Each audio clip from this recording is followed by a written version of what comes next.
CoCoTALK would like to thank some of our community members and sponsors. Check out the CoCoVGA project at CoCoVGA.com. Boyson Technologies at BoysonTech.com. Jim Brain and Retro Innovations can be found at go4retro.com. Cloud9 Technologies at cloud9tech.com. CoCoTALK is on the Coco TV channel on Roku thanks to Roger Taylor. For a very cool project to turn an SD card into a ROM pack, check out sdpak.com.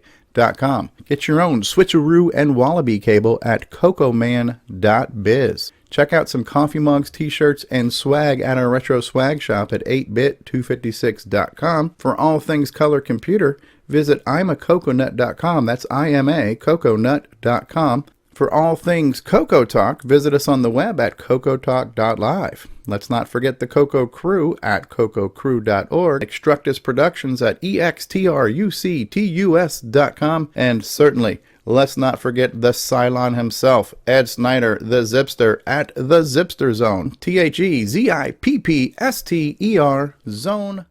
And you missed out. Too hot for TV. Ready, 5, 4, 3, 2, 1. From the heat of the San Fernando Valley, from the air-conditioned comfort of Stage 37, the stars are all here. You know how to play the game, match across, down, or diagonal, and you could win a Mazda. CoCoTALK is live from Hollywood.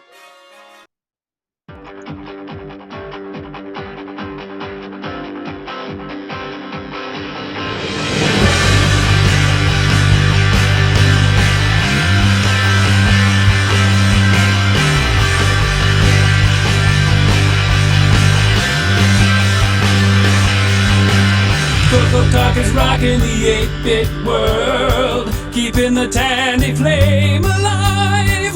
We may be mocked, but we'll never stop, 'cause CoCoTALK is rocking the 8-bit world.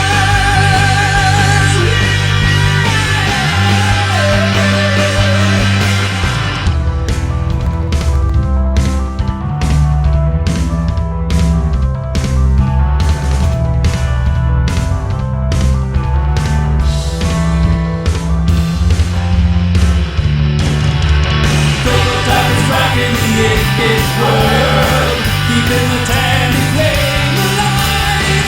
We may be mocked, but we'll never stop, 'cause CoCoTALK is rocking the 8-bit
The train wreck that everybody loves to hate and hates to love. CoCoTALK is live on the air, live from Hollywood, California. How's it? Hello, Squares. Hello. I'll take Nick Marotta to block. Yes. Hi, how are you? Oh, let me tell you. I'm the round part that don't fit in the square hole. And we've learned a lot today. We've learned about audio mixing and audio unmixing and learning your levels and setting things up the right way, and Bad humor.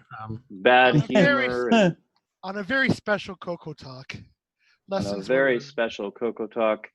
And And Retro Innovation says, imagine a large dumpster engulfed in flames. The intense heat scars the sides of the dumpster, but you can still make out the name on the side that says CoCoTALK. Like a Thank you, phoenix. Jim. He has seen the show before. Well, we've gotten there in the end. We have something happening, which is good.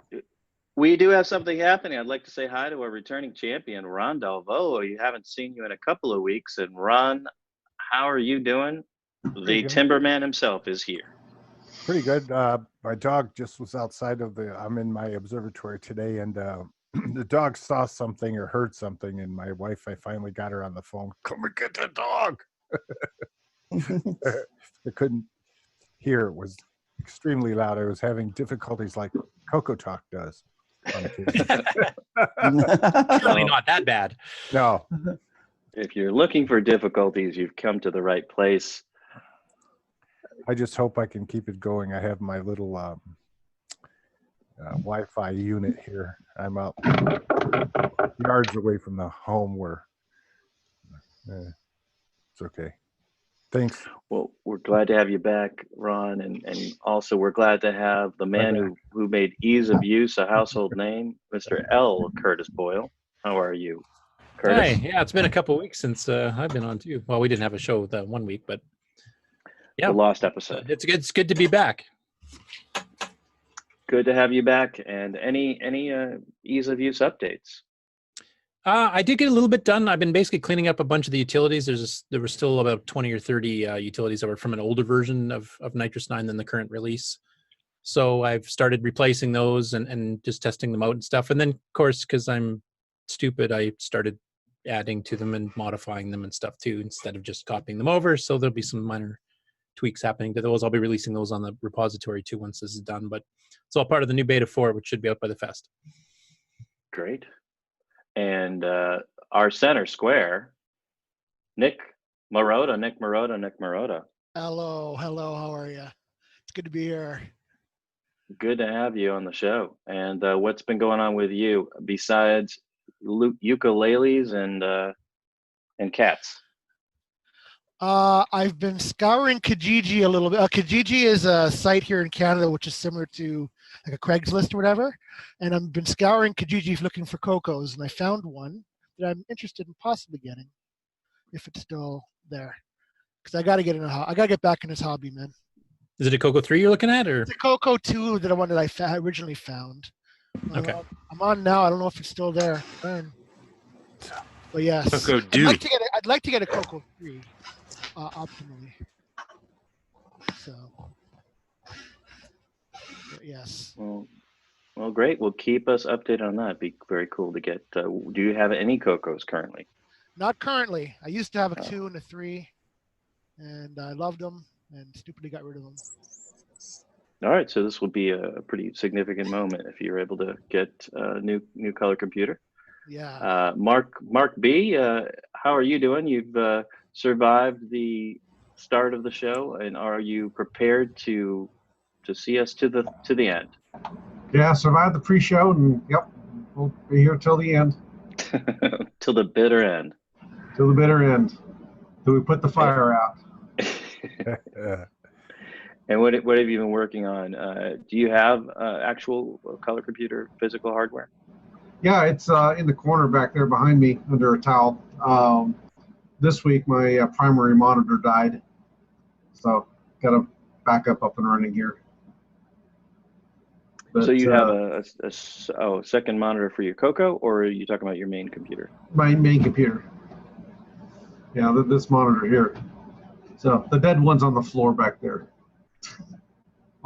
It lasted 18 years. Are you sure it's not repairable? Or are you the type to take it apart? Yeah, I've had it apart a couple of times. The caps are good. This is a silicon failure where it started wigging out, and then now we just have this 1 inch wide white stripe down the front of it. So this is a controller failure. So I got to take it apart and pull all my good caps back out of it. save them for something else. So, but yeah, so I hadn't turned the Coco on this week. All right, and who else? With Jason, the CoCoMan, Reighard. How are you doing? Are you prepared for CoCoFest? Do you have new Australian named products that have been unannounced? Nothing announced yet. I'm still riding the laurels of the Wallaby RGB splitter cable. And am I ready for CoCoFest? Not yet, but I've got a bunch of cables here, or all things that will become cables, and all in process here, all in due time. Every time I try to build up some switcheroos and whatnot for CoCoFest, I can't keep them in stock right now, so it's quite of a challenge. But we may have some other stuff down the pipe eventually. But right now, between getting ready for CoCoFest and all the aspects of real life, I've had no else. Cool. Well, continuing in the clockwise format here, the madman Simon Jonassen is with us. Simon, how are you doing, and what can you tell us about what you've been up to? How am I doing? Well, I'll tell you what, it's about 9 o'clock at night here, and I've actually been at a 70th birthday party since midday, so I've had a few beers in my skin. That's what it is. But yeah, I'm trying frantically to complete this demo for CoCoFest. So I'm going to have to fly from Denmark to Amsterdam, and from Amsterdam to Detroit Metro. So that's about 13-hour flight all in all. And please tell me you're not booked on WoW Air. No, Delta. Okay, good, because WoW Air, I think, folded last week. No, yeah, stranded thousands. So yeah, no, it's KLM from Denmark to Holland, and then it's Delta Airlines to Detroit Metro. So yeah, I'm looking forward to that. So I'm not one for flying. I'm not one for flying, but hey, if you guys are paying, I better go there. Oh, well, it was either that or swimming. You'd have to have left already. So. That's a big swim.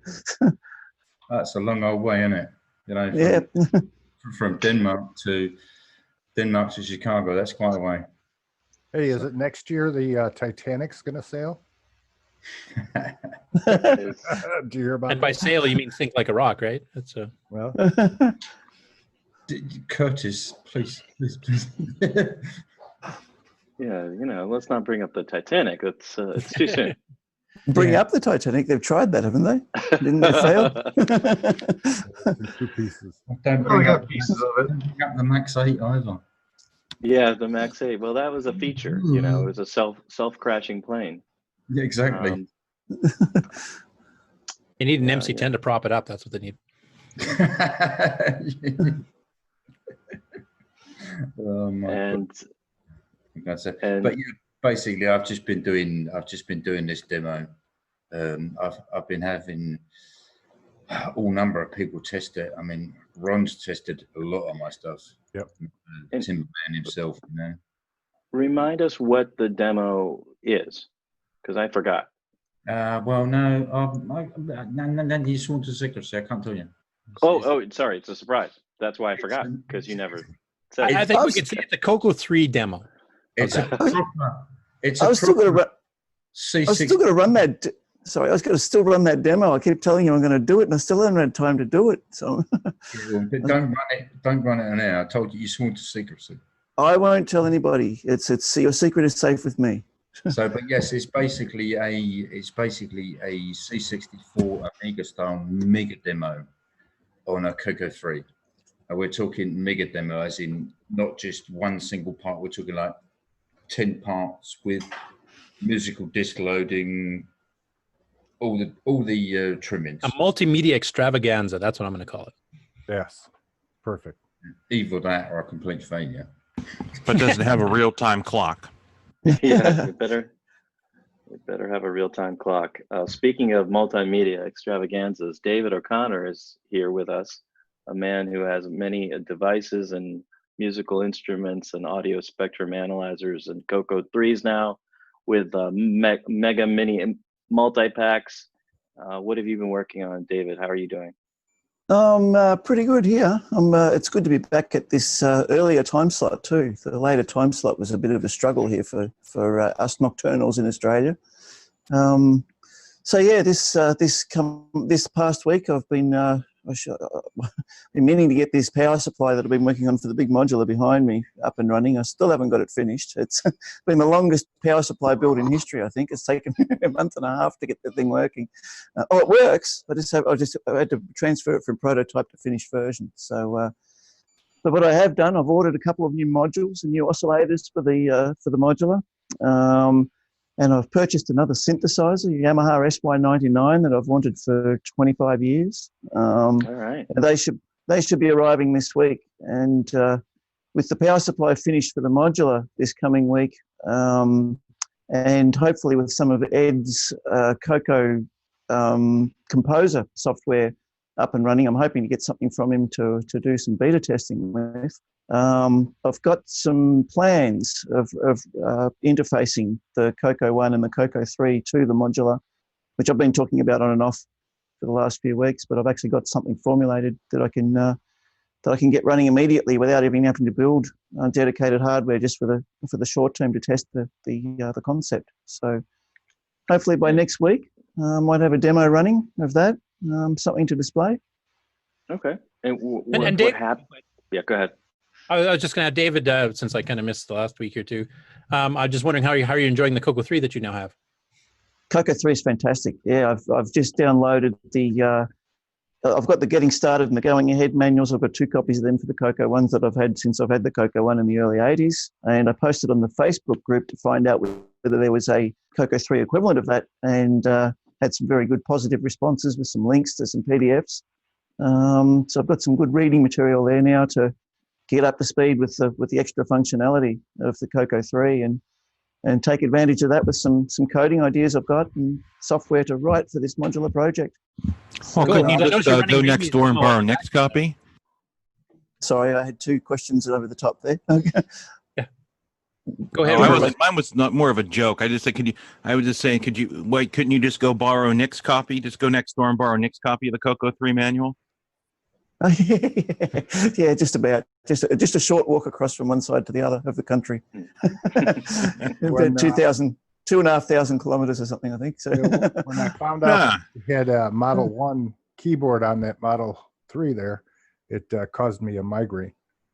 If you just look at it, it's just like something wrong. Yeah, that's a very temporary thing because Bryza very graciously sent me that. It was without a keyboard, but he said if you can get a keyboard for it, you can have it, and it's got 512K of RAM. And I had the only keyboard I had that had the right connector for it was the chiclet one, so I put it in temporarily until I can either get a Cloud9 PS2 adapter or a mechanical keyboard from Ed, which I'm looking forward to. Was that Brizza that sent you that, mate? Yes, it was. Yeah. Brian's a good guy. It's fantastic. We've had some good chats on the phone over the last couple of weeks and talked about everything from CoCo 3s to conspiracy theories to corrupt governments and all sorts of stuff in between. Exactly. He's a good bloke. Yeah. So yeah, that's a couple of other small projects I've got on the way too. Is a hardware instant reboot cold start for the CoCo 1 using MOSFET power transistors to switch the power rails after the power supply filter caps with a little button on it, so you can press it and get like a 1 second instant reboot. Then I may be writing an article on that possibly for the CoCo magazine if I can get the thing if not for the Rainbow magazine, if I can get that designed in time. So, you know about the alt control reset to do the same thing? Yeah, on CoCo 3 it works, but not for CoCo 1. No. So yeah, this is specific for CoCo 1.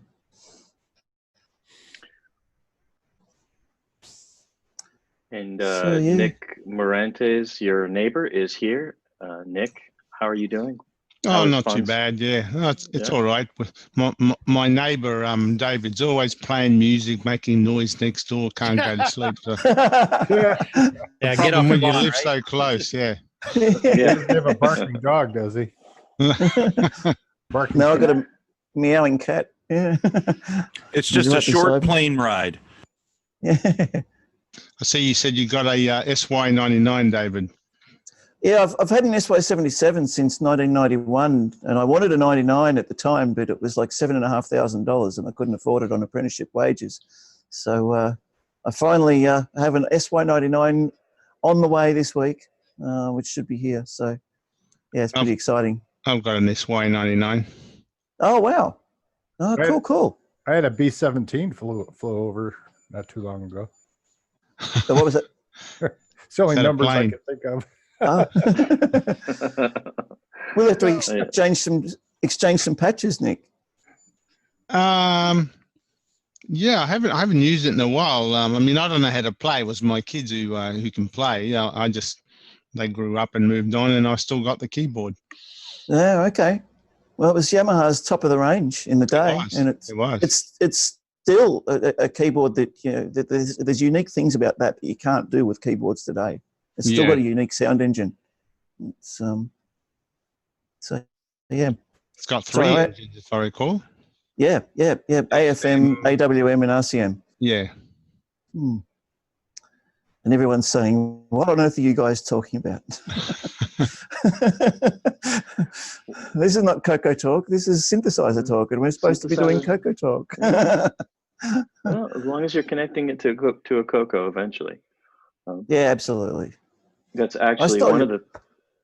I was just going to say one of the things I'm looking for at CoCoFest is a MIDI cartridge because I'd like to connect mine. You know what? 6581. 6581 in the CoCo. The infamous SID chip. Oh, that's the SID chip. That's what you want. Okay, right. Yeah. 6581 or an 85. Yeah. That Yeah. The wicked. Well, the OPL3 can cover the SID chip territory quite well. It can sound like a SID chip very effectively. Can actually sound better. Yeah, well, it can sound a lot better, but it can also do the SID chip stuff too if people want to.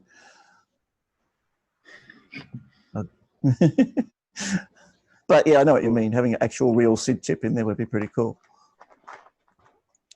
And Mr. Nick Marentes, will we have a Gunstar update or core dump today?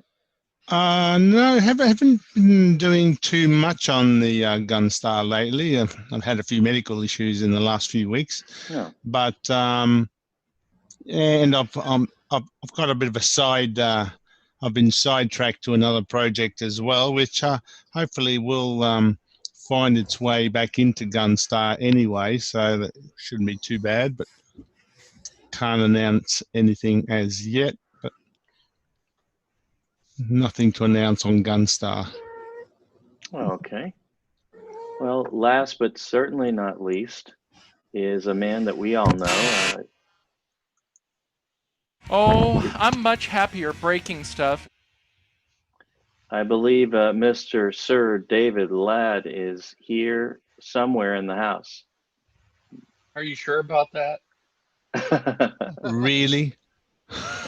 Really? Yes, really. How are you, David? Oh, just tired. What's up? Ladies and gentlemen, Mr. David Ladd and his Turn Signal Orchestra. Uh-huh. Uh-huh. Uh-huh. I'm glad we had this talk. So nothing really new to report from my end. So just glad to see everybody still here. Patiently waiting your next episode of Floppy Talk. That's what we're doing. You will be at CoCoFest. Yes, David? I'm still hoping. So I'm planning. We'll see if everything comes together for me to actually make it. So it's definitely maybe. Yes. Well, since we're on the subject of CoCoFest, I think we should remind everybody to make the trek, and we will. I believe that a friend of ours has made a song about it, and it goes a little something like this. The reading's growing stronger, Captain. Coming from a star system directly ahead. CoCoFest, make the trek to the place you belong, Illinois, Heron Point, make the trek, CoCoFest. CoCoFest, May 4th and 5th, 2019 in Lombard, Illinois. Make the trek. Touch the heron. Fascinating.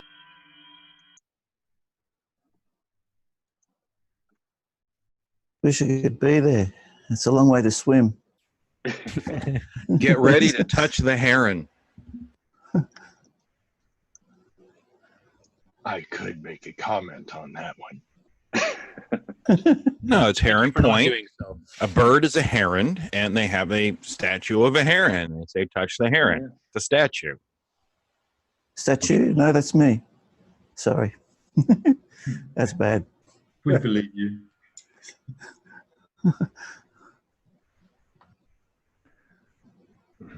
Well, anything else that people are looking forward to at CoCoFest? I know I'm looking for stuff, MIDI cartridges. Anyone looking to kind of complete their collection, or kind of on the hunt for cartridges or anything?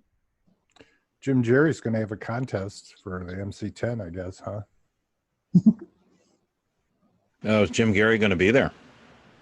I don't think so, but he's going to try and somehow navigate through and get somebody to win something by typing in a program or something. I'm looking forward to the baked goods. I've already made my order. I pre-ordered my baked goods for CoCoFest.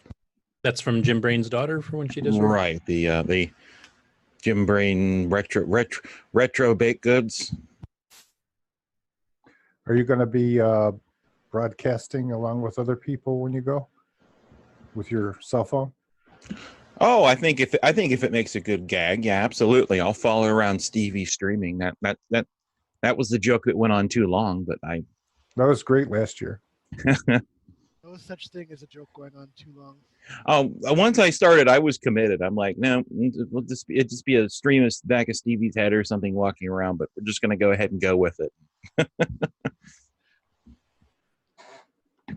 And it's out there. If anyone wants to experience it themselves, it's on YouTube. So CoCoFest is 2 days or 3 days? 2 for the show floor. The Friday night, the vendors can start setting up a little bit ahead of time. Yeah, okay, so like 2.5, 2 and a bit. Yeah. Yeah. For the public, it's 2 days. Yeah, okay. Welcome, Rick. Happy anniversary, Rick. Thank you. You're too kind. I think Rick is muted. Is he? Thank you. Yeah, Yes, there we you're go. too kind, and thank you. You're too kind. Thank you. Thank you. Yes. Thank you. Thank you. Thank you. Thank you. Thank you. How's your basement doing there, Rick? Have you got it completely aired out now, or? Pretty much, yeah. It's been raining. There's one room that gets a little bit damp. I got some towels down, but yeah, we're pretty much. I'm actually back in my workshop again, and it's not. It used to smell just absolutely terrible, and now it's okay. So, I'm back. You been active on the cocoa and your cocoa pie again, or? No, I haven't been doing anything. I'm waiting for it to be spring. Unfortunately, Mother Nature's a bit drunk. I'm not sure if she knows when. Oh, absolutely, yeah. Right. We're supposed to be in autumn, you're coming into winter, and it's like we're getting like ridiculously hot days and cyclones and all sorts of things here in Australia. It's kind of silly. Yeah. So mid 35 degrees Celsius here, and coming into winter, it's like that's what's that 100 and what's it 90 something degrees Fahrenheit or something? It's about 95. Yeah. Is that what it's been like for you, Nick, or is it you've been getting the craziness there too? Yeah, it is. It's a fairly warm day here. It's very non-wintry, yeah. Mm-hmm. We're going to have 95 soon, a couple days. A lot of hot air in the world. Especially on this show. Oh, sorry. Very true. Rick, I did see you. There was some chatter in the OmniStar Discord at some point recently. Yeah, not much of anything. I think mainly I was just, announcing my lack of progress. Oh, okay. Well, you're keeping everyone updated. Well, on the lack. I don't even remember what I put in there, really. I know you were asking about or trying to figure out exactly how to get all your games to reboot it back to your menu, and I think was OmniStar one of the ones that was the problem? Yeah, OmniStar is the one that's the problem, and I don't know. It's like I reboot, basic, and then it goes to the what do you call it? The SDC Explorer. SD. Yeah. Well, it goes back to it reboots that, and then it goes back to the kiosk program that has the menu. But when it goes back to the Coco SDC, it isn't really in a good state. It gets back to the menu, and if you pick anything, it crashes. Because if you go to the, OmniStar and then you hit the break key and it goes back to the menu of all the games, if you hit break at that point, it's a basic program, and then if you do like a dir, you'll get an IO error. So I don't know what's going on there, but nobody's really figured it out yet. So I'm thinking I'm going to have to get to CoCoFest and have, and show it to some people, and maybe they'll be able to figure out how to fix it. And it works in every other game, so it sounds to me like maybe basic isn't getting initialized properly or something. Yeah, it's like every other game is fine. So OmniStar must leave something behind in page 0 or something. It's like something is not quite right. It makes no sense to me. Stray interrupt request or stray NMI. Right. That'd be my take on it. First up, stray interrupt request somewhere that's not. So I've got the kiosk program up right now, and I'm going to hit 1 and go to OmniStar, and then it's going to crash. Well, that's lovely. Nothing like live demos. Yes. Let me try that again. Oh, well, okay. It crashes. Oh, that's lovely. Let's try bomb threat. Oh, that comes up. So what if you do what if you do a cold boot and try it again? Might be something that's scrambled in memory. Yeah, let's power it down and start it over. That's what we did earlier with CoCoTALK. Yeah, it worked. It worked? fixed Okay. it. So there we are, and I'll hit 1, and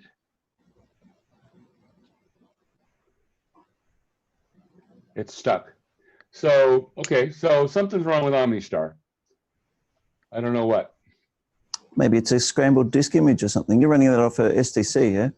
Right. Well, I'm going to I just rebuilt it. So let's 3-finger salute here and try it again. Stevie's on the chat. Well, that makes me very discouraged. Huh. I wonder what I did.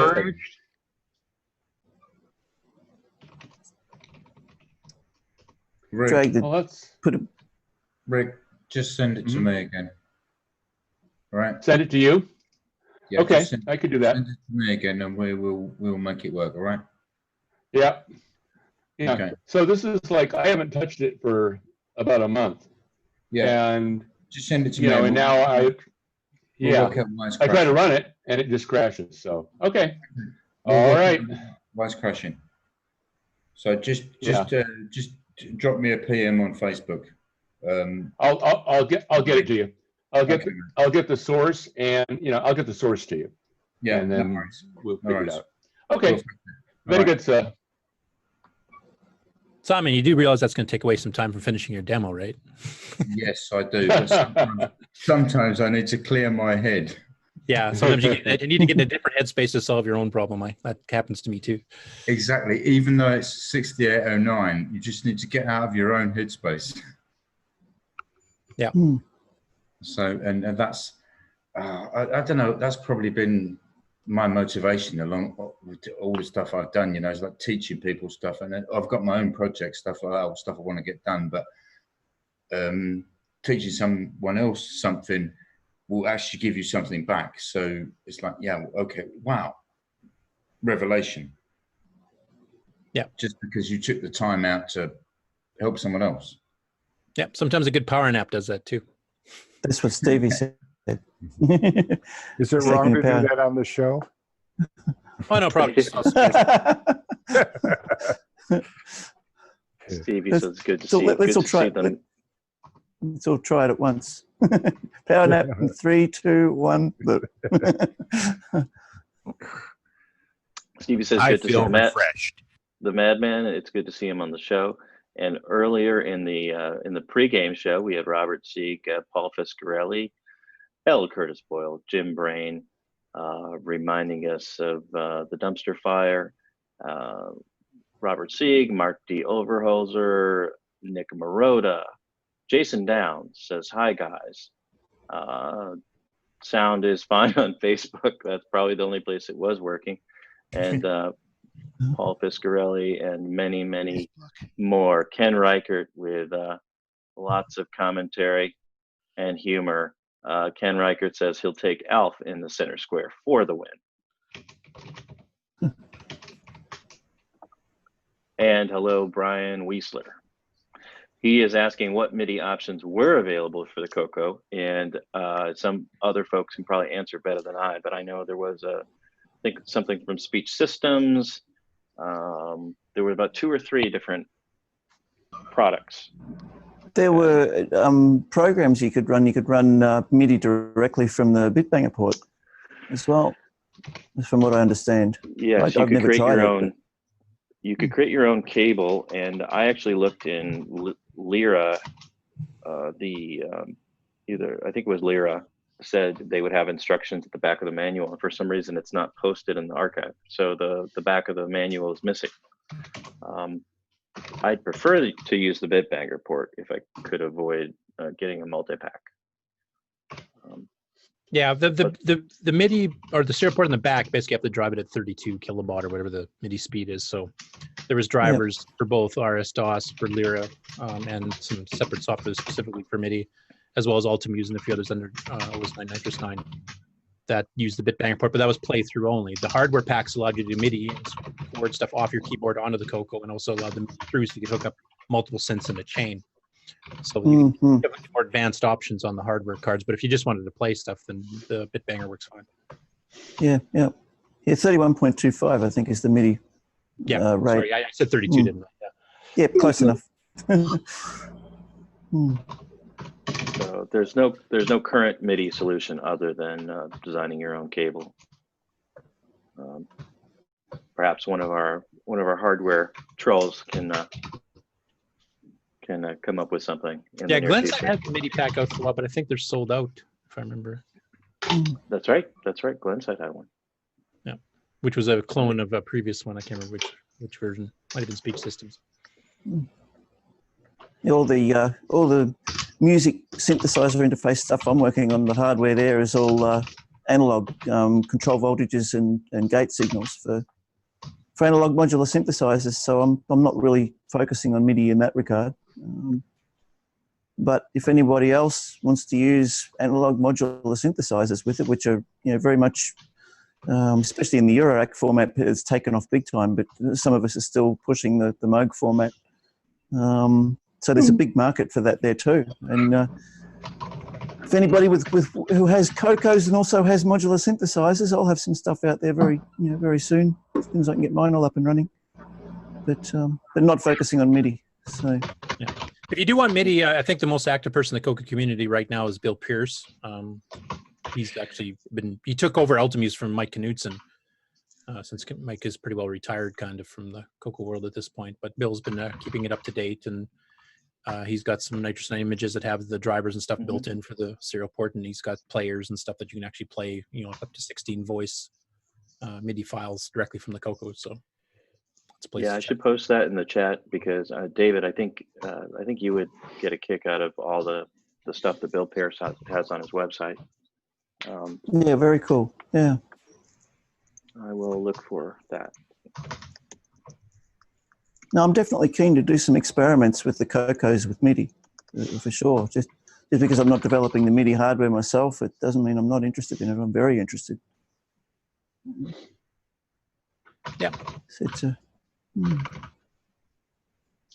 I think as far as a MIDI sequence editor, like a music editor, I think Ultimuse actually probably is the most advanced one we had. And Lear probably second. They were both mouse driven, which made it easy to just plop your notes in, but it does take a while to enter in a score. Yeah, this brings up a good subject that I wanted to ask you about, Curtis. Bill Pierce had designed the last version of Ultimuse to connect through DriveWire, and actually, I believe he incorporated his M shell GUI. Yeah, which is actually based on Mike's graphics engine that he used in Ultimate. Oh, okay. And it would update over the internet.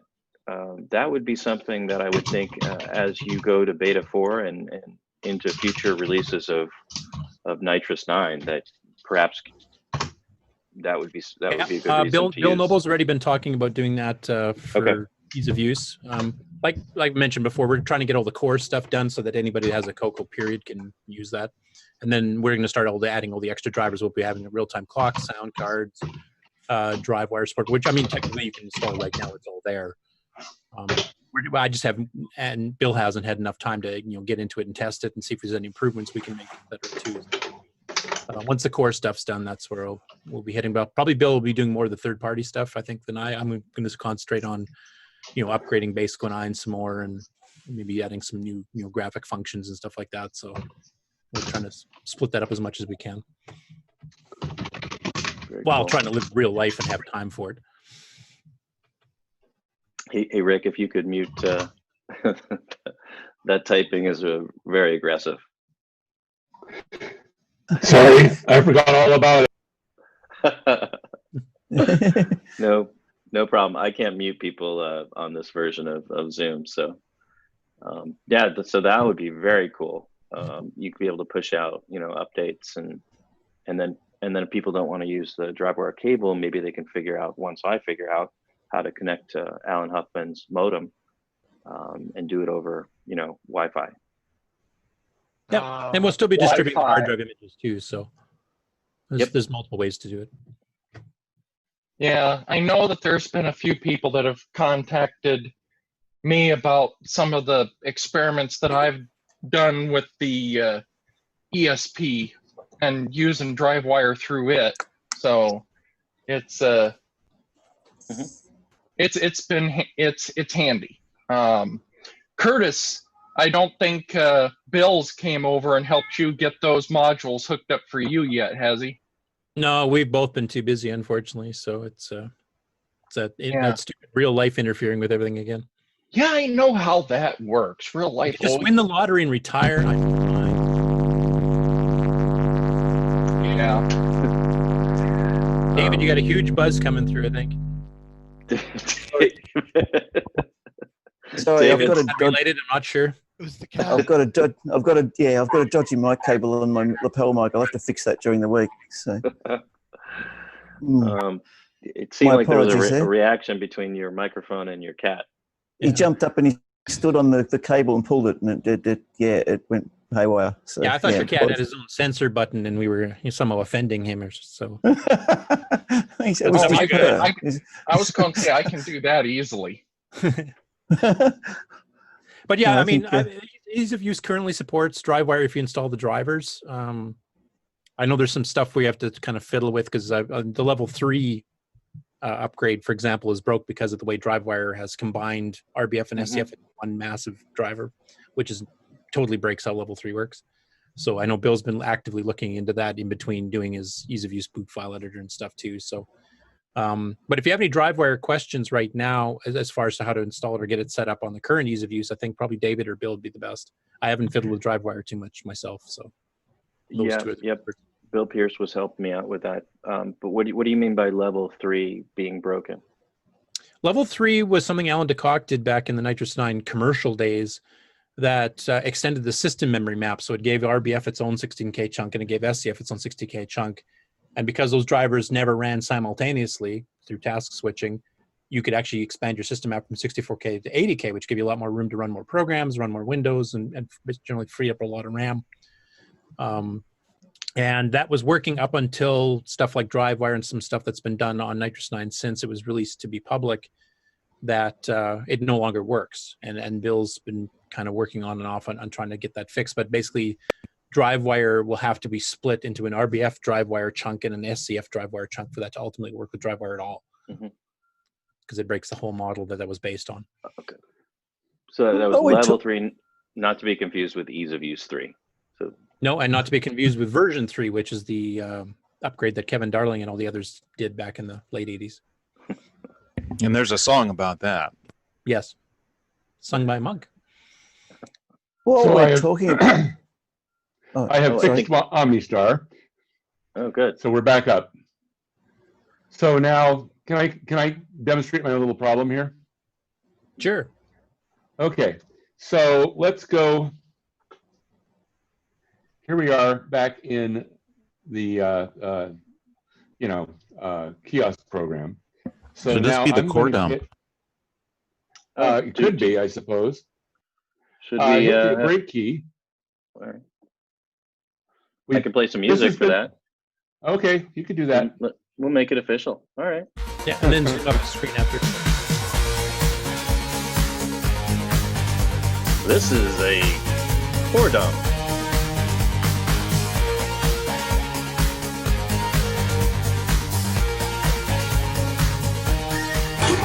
With your host, Rick Adams.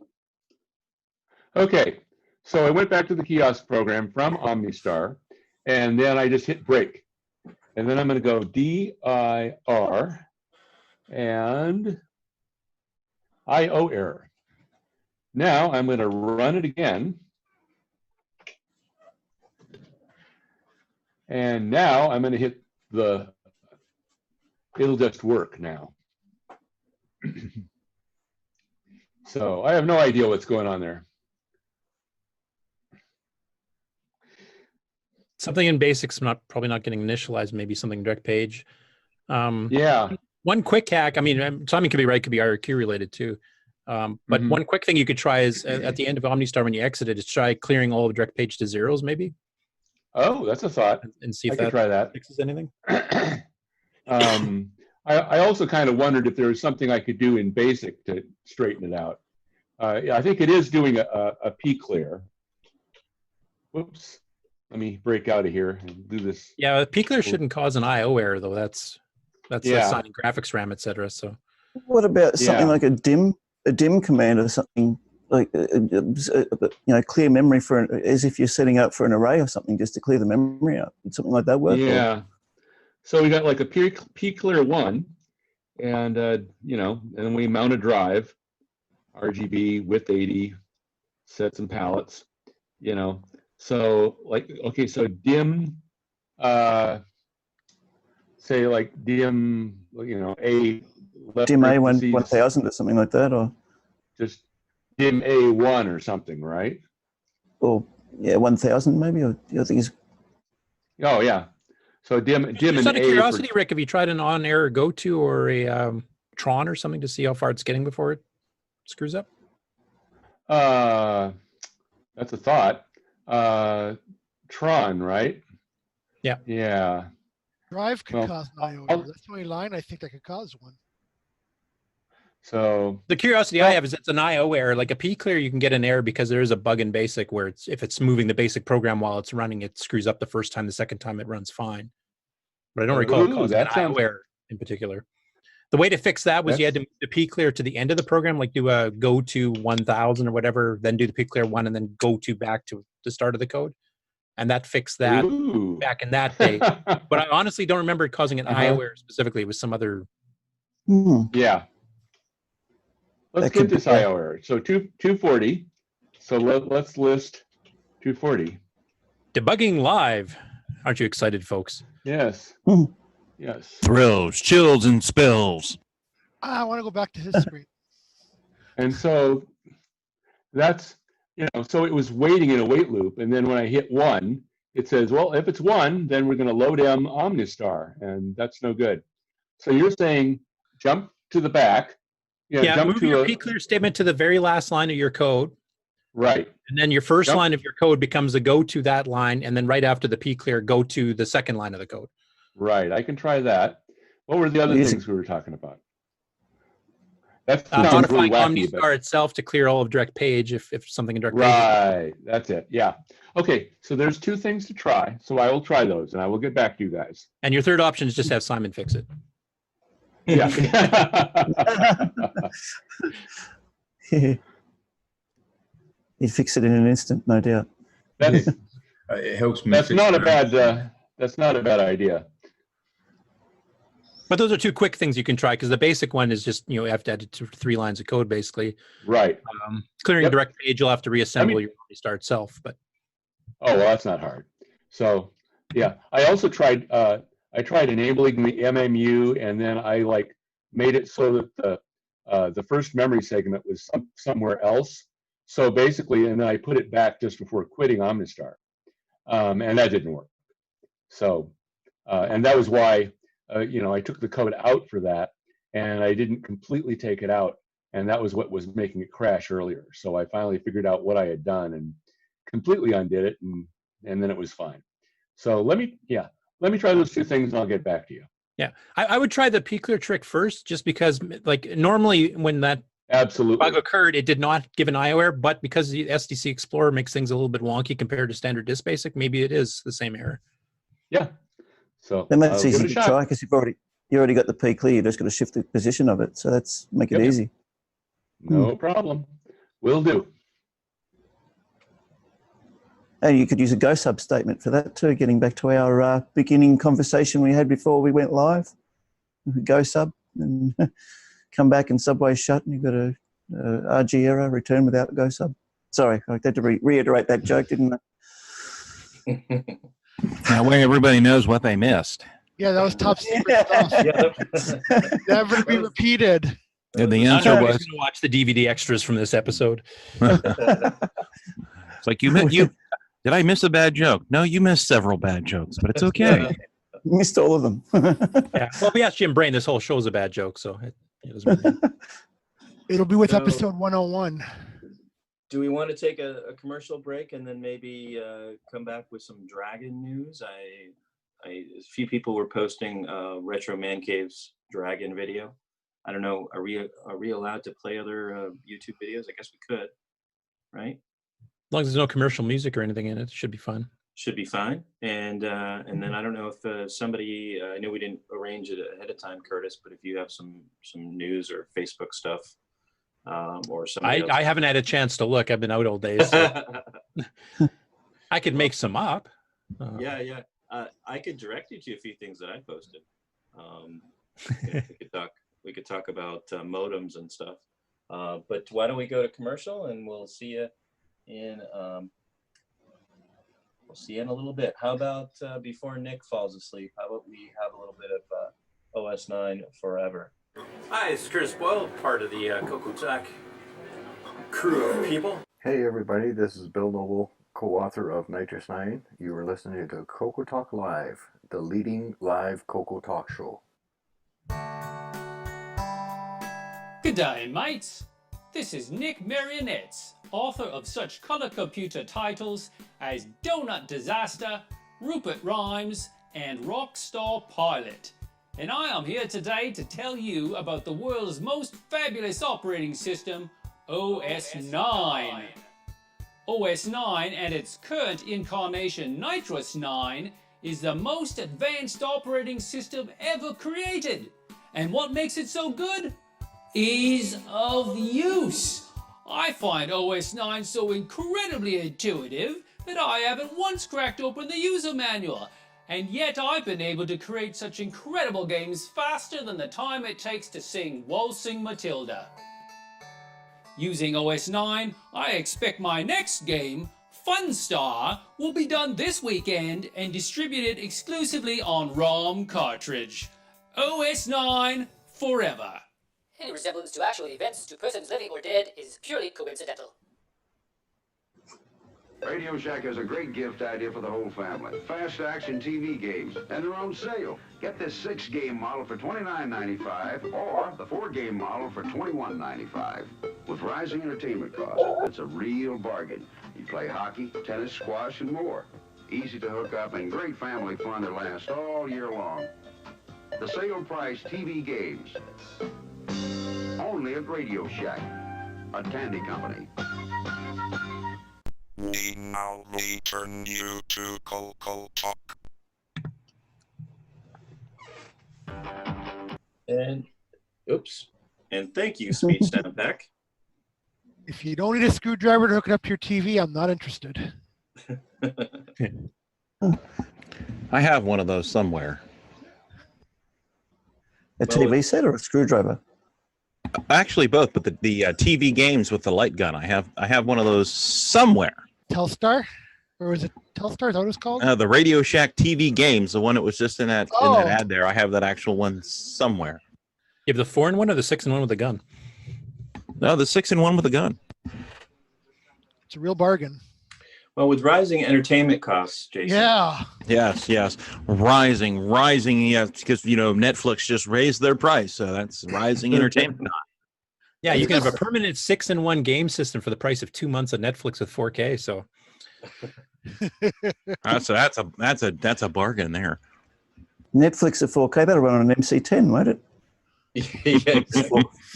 Yeah, Netflix 4K on your MC10. It plays movies in semi-graphics 6, which is a little odd, but yeah. Go home, pong, and chill. Yeah. MC10 semi-graphics, the graphics that make ANSI look high resolution.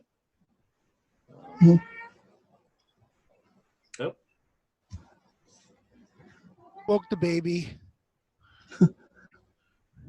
So you said you had some news articles that you'd found? Because like I said, I never had a chance to look at anything. Yeah, so why don't we... I'm fully willing to discuss them. Well, I gave you seconds to prepare, Curtis. Yeah, it's more than Steve normally gives me, so that was good. Gives you nanoseconds. Yeah, you had a whole commercial break there, Curtis. Come on. Yeah. Yeah. You had, OS 9 forever. I was going to quickly write Funstar too, but I just didn't quite have enough time.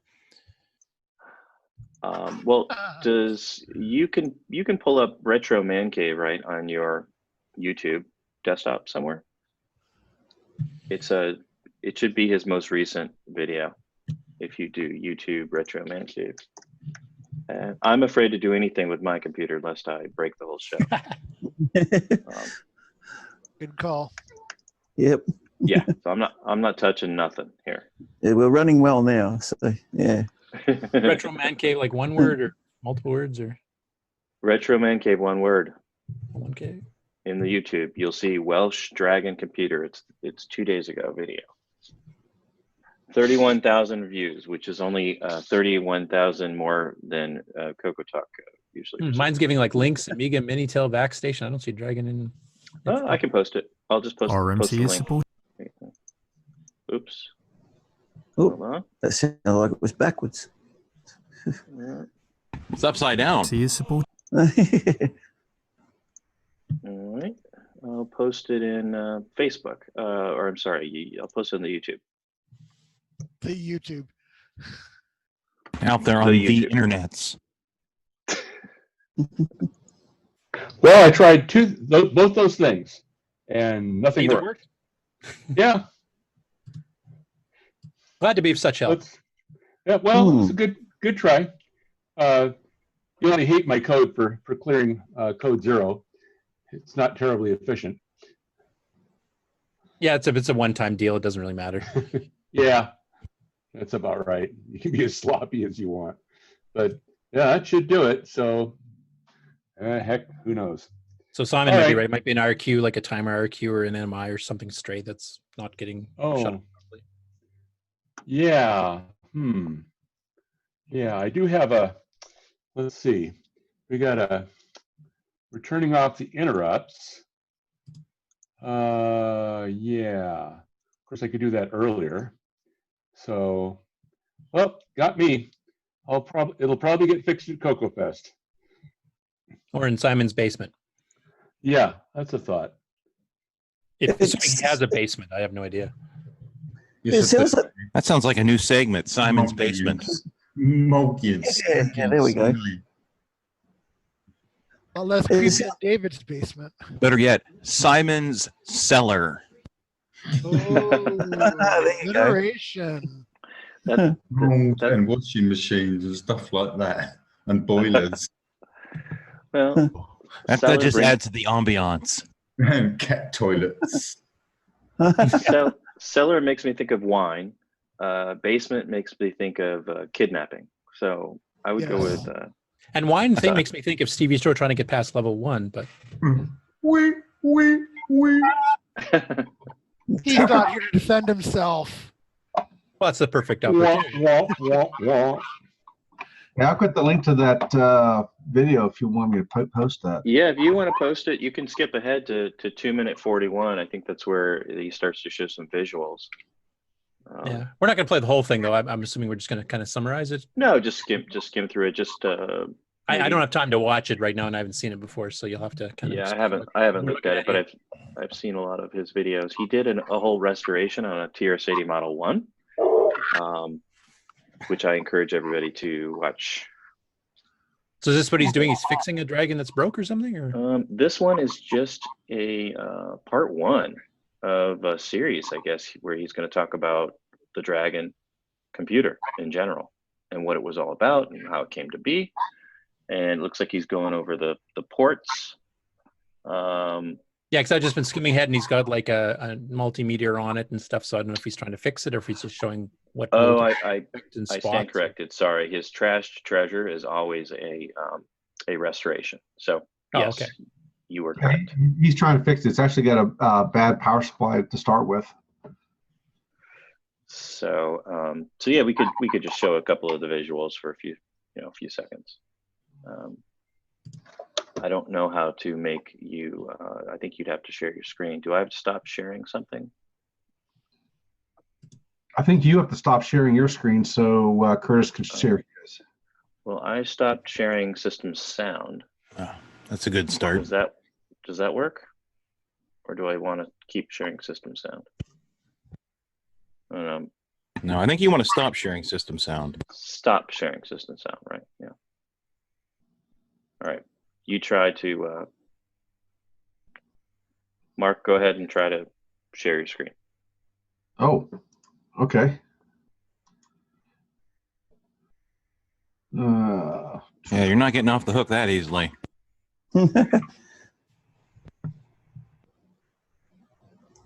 If that'll work. Oh, there we go.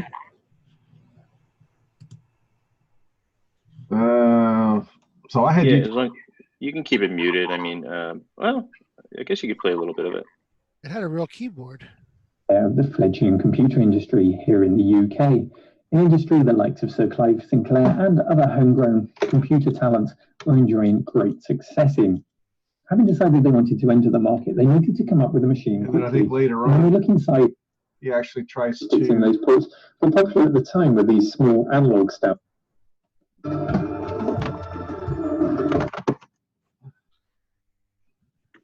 Who knows if that's copyright or not? But then he actually tries to troubleshoot it. He's finding he's got some bad regulators.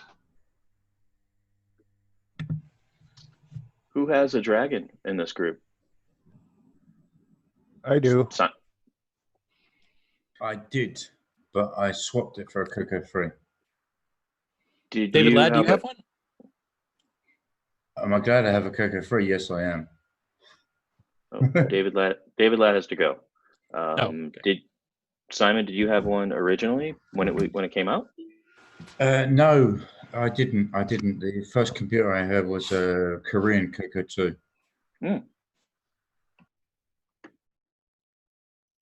Okay. There's something I'd like to add to my collection, but maybe I'll find one at CoCoFest, but I doubt it. Those things seem to be, the Tano dragons seem to be a hard one to find.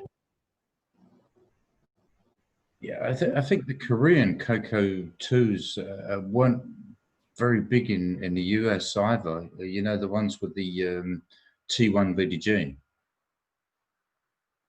I believe my Coco 2 was Korean, but I only remember my 16K, but I did have a 64K for a period of time as well. Okay. I couldn't find have to look. I couldn't find the second version of this where he fixes it, maybe, or whatever. Well, he hasn't produced it yet. Yeah, the second part's not out yet, I don't think, from when I was looking there.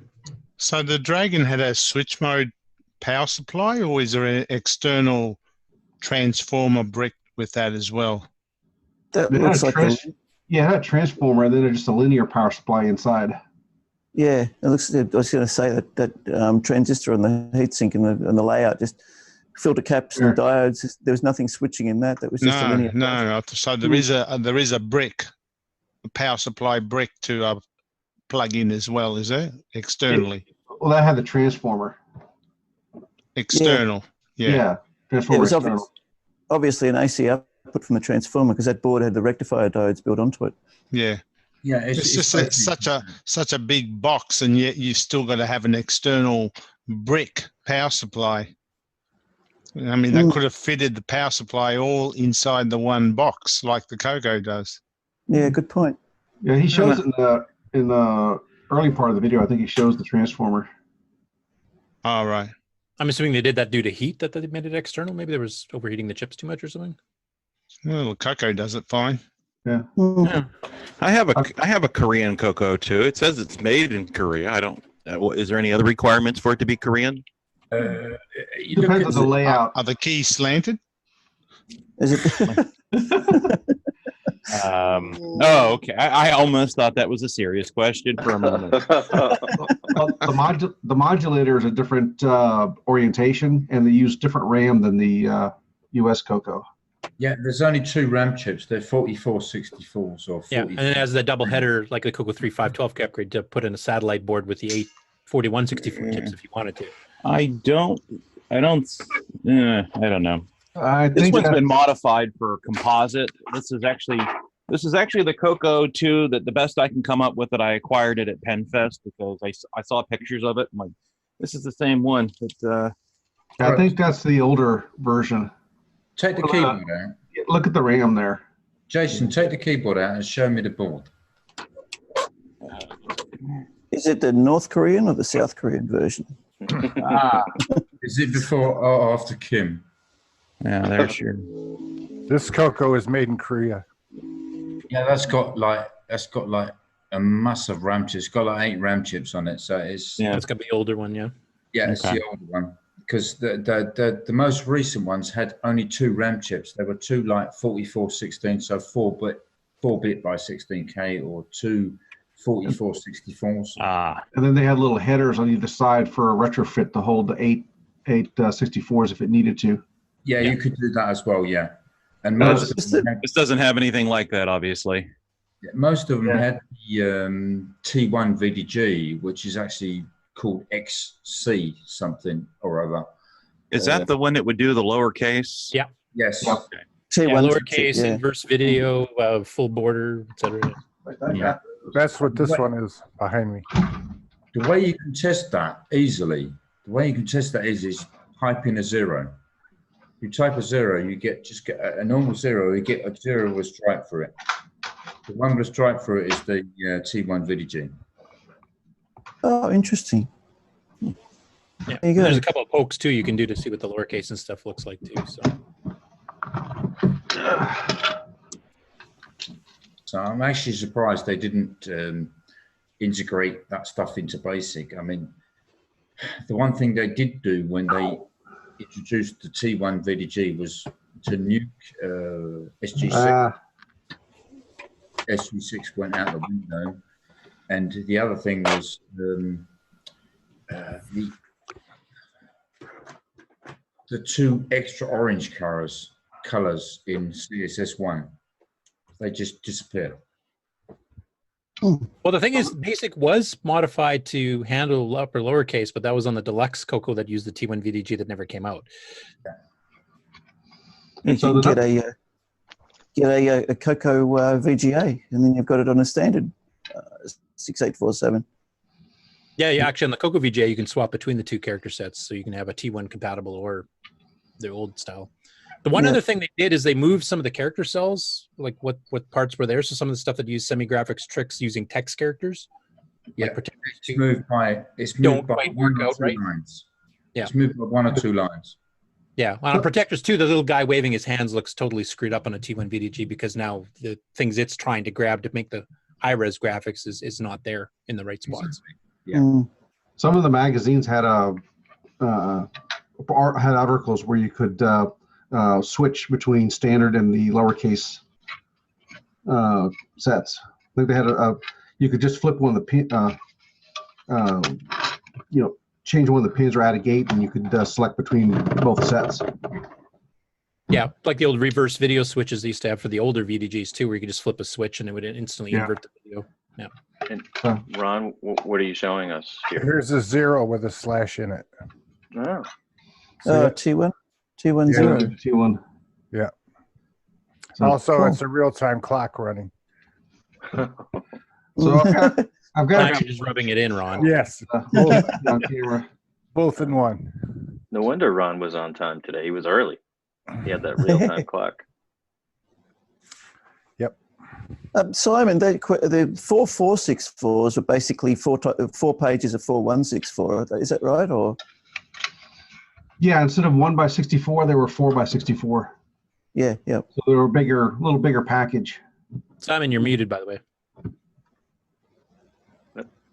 Sorry. Wasn't me. I didn't do it. Nobody saw me do it. Can't prove anything. Dolly did. And I just posted a link in the chat if anyone wants to play that. A very small part of my Coco free demo. I'll let you see that much. Oh, here we go. Mark, do you want to be our resident screen sharer? For, yeah. Okay, I can try.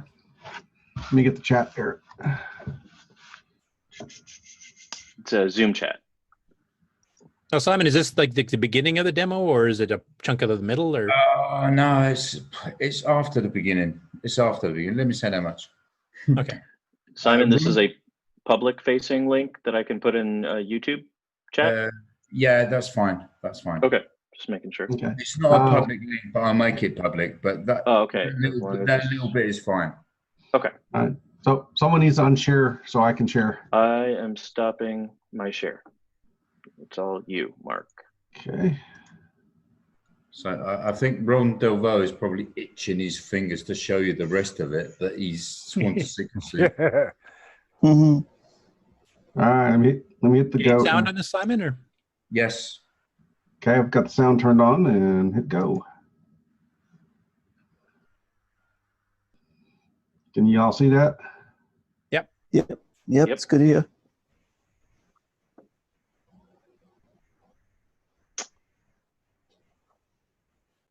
Oh wow. There's no sound on that. There's supposed to be sound, right? Yeah. Probably turn up the YouTube video or something. I can hear the sound. Okay, it's just me. Might be not sharing it through Zoom.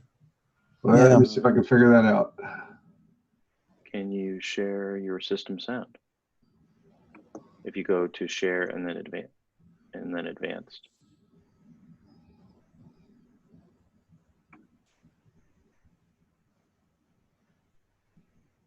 So, of course, this is lagging like I don't know what because we're sharing this, but when it runs on a real Coco, it's completely different.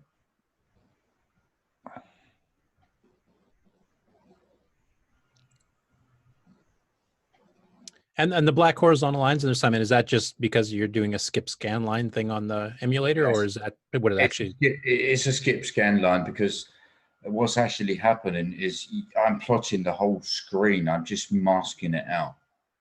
Okay. The image itself is probably 4K, something like that. It's being shown on a larger screen. It's taking it a word at a time, plotting it out, and it's doing sine cosine lookup into a color table.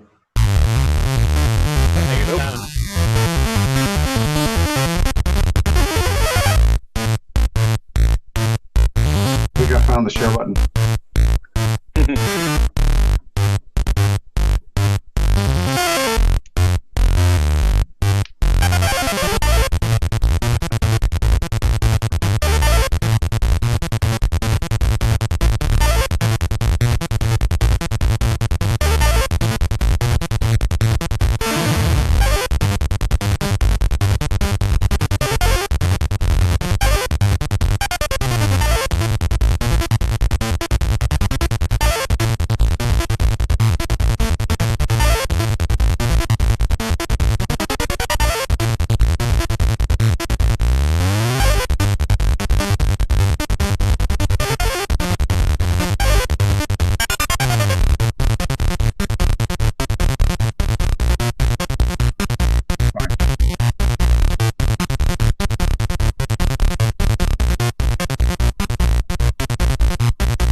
And Simon, a friend of yours composed this music, his original music, right?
Wow. I think the real question is, when are we getting the Nick Marotta ukulele version of that song? Simon, I don't know if you heard me earlier, but I was going to ask you, the music there, that's an original composition by a friend of yours, if I remember correctly. Yes, a good friend from America. An 8-bit guy. Is that via single bit sound or via the 6-bit DAC or? No, that is 6-bit sound. That's just two voices. It's only two voices, and it's inherent sawtooth. Yeah, it's very cool. I mean, you should hear it properly. I sent you a file that you should actually hear because it's inherent sawtooth, and you can make it sound like, well, a lot of stuff. And we actually use an XM tracker to compose in, you know, like stuff like OpenMP2. Yep. So an XM tracker, and I have conversion software to convert 1, 2, 3, 4 voices, whatever. Yeah, that's cool. It's nice work. So Very nice work. No sound chip. No sound chip at all. And to tell the truth, right now, that was an early version of it. I'm taking maybe 35% CPU to play 2 voices and load from disk and display demo and all the gubbins. You'll see it at CoCoFest. I'm going to load that up after the show on my Coco 3 and have a play around. Look. Yeah, I'll tell you what, if you want to hear it proper, I can send you the XM file. Okay. Just write me a PM on Bookface. All good. Yep, we'll do. Cool. And that graphics, is that 640 resolution? No, that's actually very small. I'm not about to fire up my code right now because I can't talk to you and look at something at the same time. I'm not good at concentrating on 2 things at once. You know, I'm very hyper focused. It comes with being Asperger. That's what it is. I can relate. Totally relate to that. Probably 128 or 160, I'm guessing, right? It's 160. Okay. It's 160. Yeah. Really good. A lot of graphics here are using smaller resolutions for the whole demo because of space constraint. Because it's painful to have to load like 28K or 32K just for a picture. You know, that's very painful, but I'm also using compression techniques.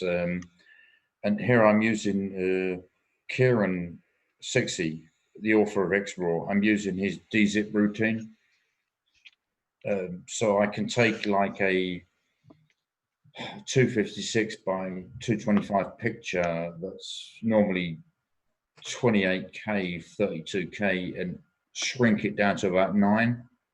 So I can fit it in 1.5 tracks, or to load it in 1.5 tracks.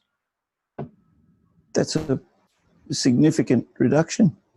Yes, it is. It is. It's kind of, if you don't know Sixy's dzip routine, you should really look it up because it's kind of a hybrid between, I don't know, LZ and just normal RLE, you know, run length encoding. It's kind of a hybrid and level ZEV is what you're talking about for LZ. Exactly. Yes, it is. It is pretty. It's pretty much based around LZ, and the decompressor itself is like, it's not even. He calls it dzip. Is it actually based on any of the zip algorithms? Because there's like 4 or 5 depending which version of zip you're using. But yeah, he calls it dzip, but it's mostly based around Limpel ziv. Okay, but not So level that's- zip Welsh. That's uncompressing on the fly, yeah? It would have to be if it's as it's running, or does it uncompress into RAM and then? No, I uncompress it. I load it, maybe 5K a file, 10K a file, and I uncompress it in memory. And dzip works like such. You only need a little bit of headroom to be able to overwrite stuff, if you know what I mean. You just have to go a little bit behind it. Just keep up. It's like chasing the beam. Yep. So yeah, all these kind of funky things. What I'm planning to do at CoCoFest is actually release the source code for the whole demo. Just to give you an idea of all the stuff that's involved in it, because I've got a lot of high-level stuff. I've got a lot of VB scripts that make lookup tables, that do various palette animations, all kinds of stuff. And it's just, okay, what techniques can we use to produce a really, really wicked presentation on a Coco 3? Now, Simon, I have a 128K Coco 3, and I only have that, and I was wondering, will I be able to see that on my Coco 3? The whole demo is that's the thing. I have targeted the base hardware. The whole demo is surrounding a 128 Coco 3 bog standard. Cool. With a 5.25 floppy. And that's it. Right, because don't get me started on SDCs, don't get me started on 512K, don't get me started on 6309s, because I won't stop.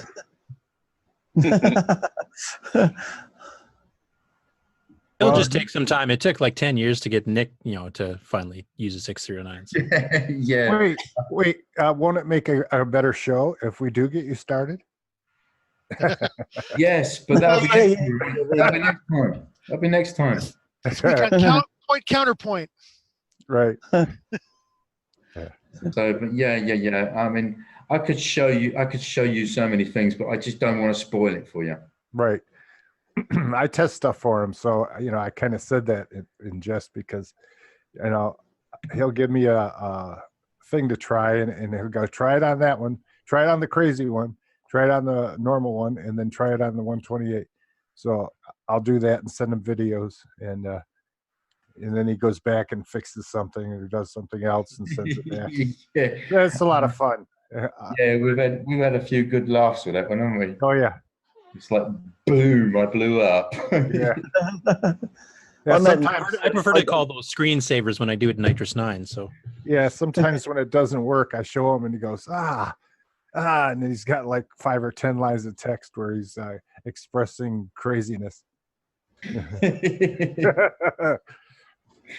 Yeah, I must apologise there too, Simon. I don't want you to get the idea that I'm not enthusiastic about your demo. I've just had some crazy, like this week and last week has just been absolutely crazy here. So I haven't even had time to finish building my power supply yet. So yeah, I'm fine. I'm fine. Actually, I've had a really nasty week at work because I'm doing some stuff. It's got like.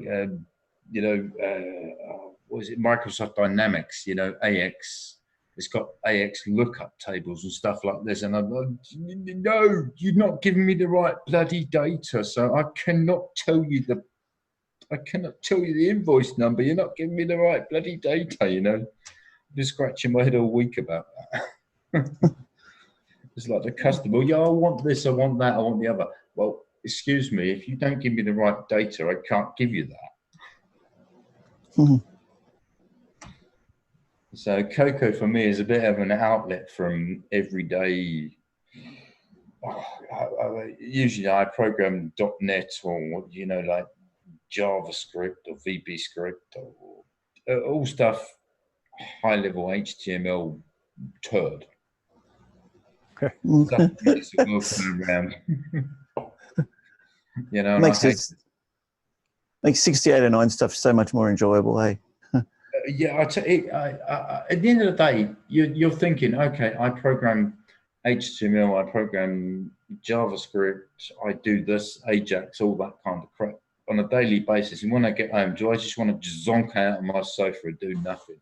A lot of people would, but if I do that, I just die because I need to be active all the time. Otherwise, I go stir crazy. Get cabin fever, So when you're programming this other stuff, you don't have to worry about memory size or anything, right? You just when you come to the Coco, you're like, oh no.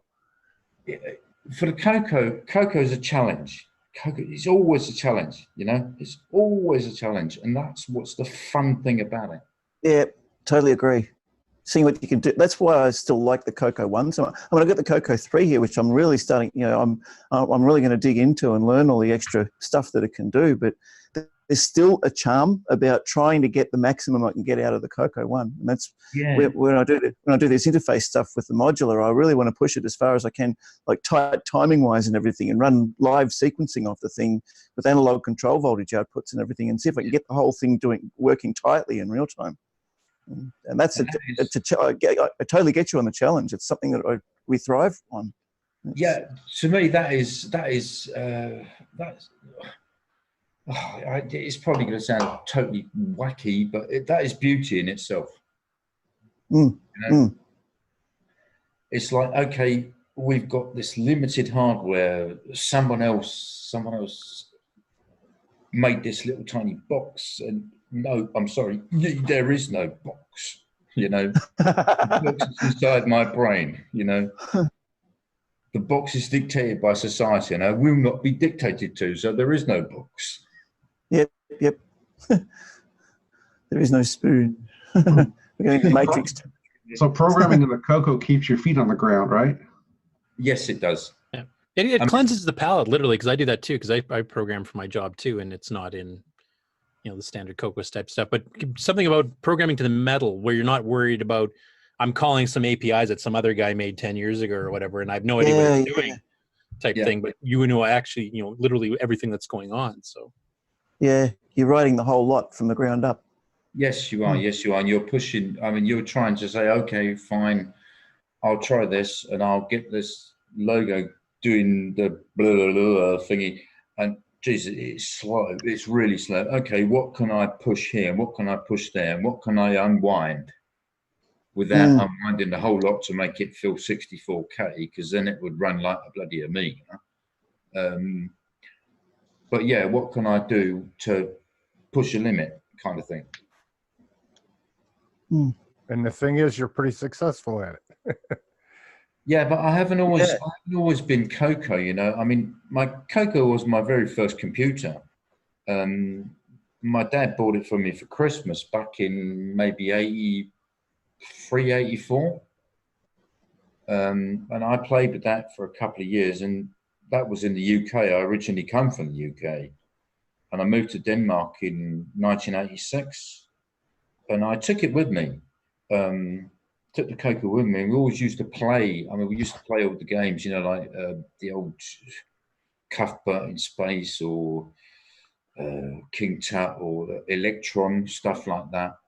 We used to play them games, and yeah, it was a good childhood. But then I got involved in the C64 for a few years with a couple of guys, and I mean, I did demos on a C64, and I was always like, well, okay, yes, I loved that. And I moved on from the C64. I briefly touched the Amiga, and I mean very briefly. And then I moved on to 82, 86, 83, 86, while I was studying computer science.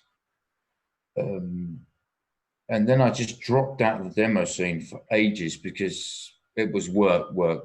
And I became interested in cars. I've done this, I've done that. I became interested in model airplanes, and all of a sudden you've got a turnabout, things come around.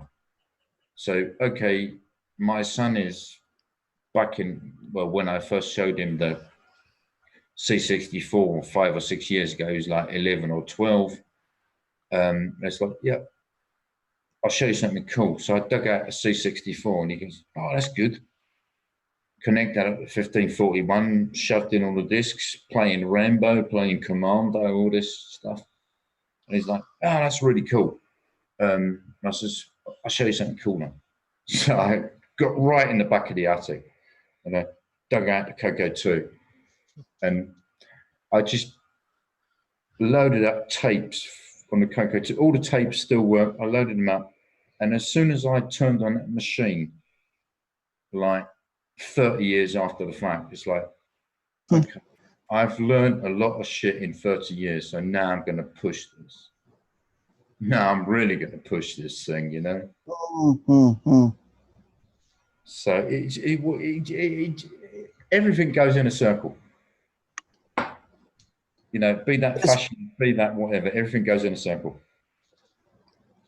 It's pretty, I know I've said it a number of times on the show, but it's just, I hear you on that too. It's really cool just that there's this community here, like, you know, some of us are part of that community, and people like, you know, Brendan Donaghy and Ed Snyder and you know, others developing all this hardware for our gear now as well. And And then when we start to network with each other, and someone gets an idea, and someone else says, "Oh, I've done something with hardware that might work with this," and someone says, "I've got a software idea here," and we can pool our resources together. And someone says, "Oh yeah, you want to build a circuit? I can print the circuit boards for you," or something like that. And it's all of a sudden we've got all these resources that we could only dream of in the 80s. It's just fantastic. And that is so good. You know, that is so good. Just opens up so many doors. Yes, it does. Yes, it does. And my mother the other day asked me, she goes, all right, you've been doing this CoCo stuff. She goes, how did you get all this stuff? I mean, all of a sudden you have all this stuff. I said, well, it was in my garage. And she goes, well, where did you get it? And I go, oh, I've had it. So some of it I've had, some of it I've, gotten. But she goes, I just all of a sudden you have all this stuff, and I just wondered how you got it, Fell off the back of a truck. Yeah, most of us. Came out of a dumpster that was on. We set fire to the dumpster afterwards. We got the stuff out of it first. Yeah. I've also got telescopes, about the same as the CoCo stuff. So, she knows how I got the telescopes in that, but using both together, which is something I did last week. I set up my CoCo and Model 1000 and put software on it showing the planetarium programs, and I had my telescope set up. It was a dark sky thing, and I was able to merge both my hobbies together. So that was cool. Yeah, it was good seeing those photos. Saw your CoCo 1 set up there as well. Yeah, I forgot the cable to the monitor. I couldn't turn it on. Oops. But, yeah, but it was there. People got to see. A lot of people were just as interested in the computers. They would come to me and want to talk about the scope a little bit, and then, well, what are these? Those are Radio Shack. Well, Radio Shack's gone, isn't it? And I go, well, I just bought this shirt there. No. Yeah, there's it's a t-shirt shop now. Yeah. and batteries. Once you buy the shirt, they start sending you ads for batteries. Carbon zinc batteries. Well, they still have their network of independent dealers if you're willing to. Most of them are in the country, though. Yeah. Just like the last Blockbuster, you're the last Radio Shack. Actually, one of the Radio Shack dealers, I hadn't visited it before. I was like, oh, this isn't too far. It wouldn't be too bad of a drive. I go out there, they're going out of business. The owner is retiring. Oh. Maybe you could take over his franchise. I think it's beyond that. It's I think he's down to selling the fixtures and stuff now. But I learned about it too late. In the All Things Radio Shack group, there's a Radio Shack that left.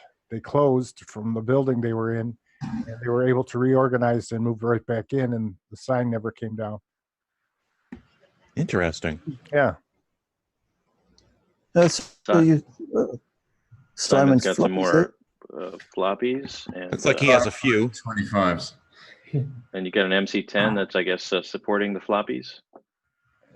No, but I'd love to. And they're the proper floppies too, not the 3.25s. Hey, Jason, where was your CoCo made, or your MC10? Good question. Let's take a look here. It was. Mine says Korea. North Korea. Yeah, North Korea. Yeah. Hey, and it actually tells me what kind of voltage I need on the bottom. I guess I could have just looked at the bottom of this thing. Yeah, and this product of Korea. There it is. And this was made in Canada.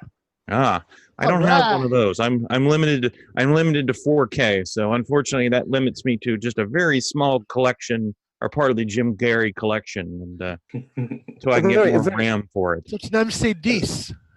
It's a very big screen though, 4K.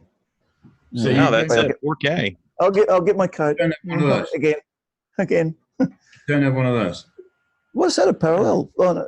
What is that? That's memory. That's a 20K RAM upgrade. Where is yours from, Simon? I will read it on the bottom. Custom manufactured in Korea for Radio Shack, a division of Tandy Corporation. How about your The entire MC10 run was made in Korea, wasn't it? Wasn't that their first foray into manufacturing? How about your expansion pack? Custom manufactured in Korea. Oh, I thought Ron said his MC10 was made in Canada. What was made in No, Canada? my the ROM pack. Oh, okay. The memory upgrade. There's something else I can look for at Coco Fest is an MC10 expansion pack. I think I'll have just about as much luck as buying a dragon. Courtesy of Kim. Well, you do have the MCX you can order too, so. Oh yes, that's the Ed Snyder one, right? Yeah, I think. Yeah, I think it was made by Darren Atkinson actually. No, but I think that's the one that Ed produced us then. Yeah, I think. Ed produced it It's the afterwards. same as the SDC. I mean, Darren designed that too, and right factors them. So. So, but yes, I this is actually this is not a European MC10 because they did actually make a PAL version. This is a US version sent to me by another very good Coco friend, Wayne Michael, and he sent it to me. He sent it to me just to send it to me because he's like, well, you can do a lot more on this than I can. Can you even use it then? Yes, I have. I mounted one of Ed Snyder's composite thingamybobs. You could see the. Oh, okay. The composite. Yeah, okay. That would make a world of difference. Yeah. Yeah, this one's made in Fort Worth. Oh well, so they made them in Korea and Canada and USA. Nope, this is Korea. Okay. So, but yeah, I did actually make a few MC10 demos, and I'll probably go back to it at some point. Because you made one for last year, remember? Yeah. Just rotating to piss cube off, or something, wasn't it? just to piss off Steve Bjork. Yeah. Yeah. Oh, I remember. I remember Ron running that demo and said you had sent it over. Yeah, and Mr. Bjork just walked past it like, what the fuck? Yeah. I got it right from my phone from him live, and we ran it. It's like, no, that kind of shit doesn't happen. Welcome to MATLAB. So, but yeah. It's a good little machine, and I wish, as much as Tandy stuffed up on this one, because they also did stuff up on this one, and they stuffed up on the Coco too. They should have taken a little bit from this and a little bit from that. They should have taken the timer from this and stuck on the Coco too. What do you mean timer? What do you mean? This the MC10 has got a programmable timer. The Coco 2 does not.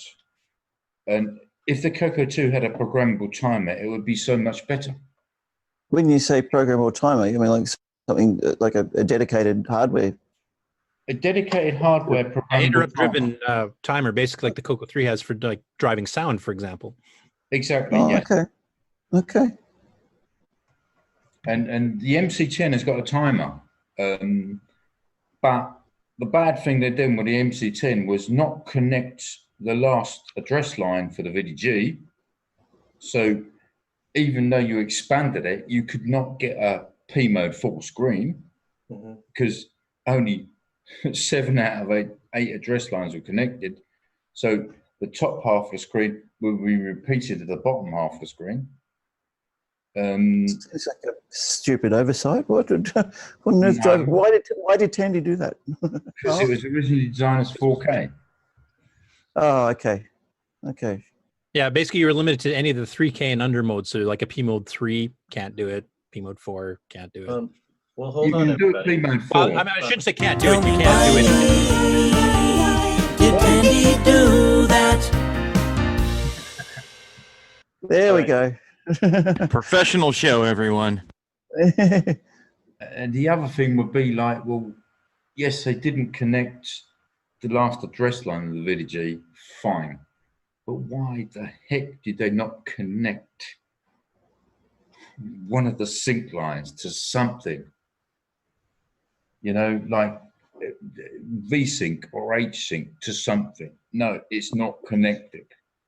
So I'm going to go out on a limb. It's all just interlaced. Processor video, processor video, processor video. So you can't get a fixed hold on it without user input. I'm going to say it was to save money. Is this a limitation of the ROM or actual hardware on the motherboard? Hardware. It's saving money. It's saving a few cents. Yep. That's usually always the short answer to why did Tandy do that. Yeah, pretty much. There you go. Yeah, yeah. I think it was marketed as a little computer for kids to learn programming on. I don't think it was really meant to be anything more than that. I don't think so either. It's okay. I can appreciate what it is. I mean, but it's not very good. But it's okay. It's a neat little toy. Have I messed with it a lot? No, because I only have 4K and it's not that great, and I'd rather play with a Coco. But it's a neat little accent piece to my Coco collection. Yeah, Tandy, I think, basically wanted to compete with the Sinclair ZX8081, not knowing that market was going to crash fairly quickly when they were designing the MC10. So by the time it came out, I mean, the Sinclairs were already jumping up to the Spectrum and stuff. So the ZX8081 market was already dying by the time it came out. But is it really a gimmick? You know, it was probably designed as a gimmick, but is it really a gimmick? Because you've got a 6803 microcontroller in it, and 6803 has been used a lot of places, you know, and I don't know. I don't think it was a gimmick. I think it was aimed at a market that Tandy did not realize at the time was about to end. And as usual, Tandy, you know, a little too late type thing. Hey, so guess what? 6308 or 6803 in here. yeah, and there's 6803 in a lot of automotive applications as well. The Tandy CGP 115 plotter printer, I think, has a 6803. What's that you got there, Ron? 20 is a 6809. What is that you got there, Ron? I have it's an X10 TRS-80 color computer plug-in power controller, and I'm turning a light on and off with it. Ah, that's okay. That's the networking thing. Yeah, okay. It's an X10. Yep, here's an X10 module. You got that recently, didn't you? Yeah, I got the modules. I've had the unit for a long time, and I have a module that doesn't work. I found two at Goodwill for $1.99 a piece. Anyway, so I programmed this, and it you can go ahead and bypass the computer, or you can program it to. I have it programmed to come on in the evening and go off in the evening all by itself, and you can make it so that it doesn't always go off at the same time.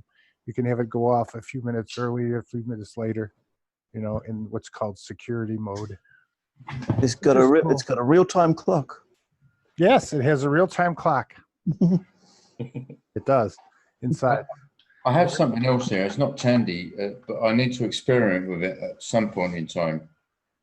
And you're probably going to shun me for it, but there you go.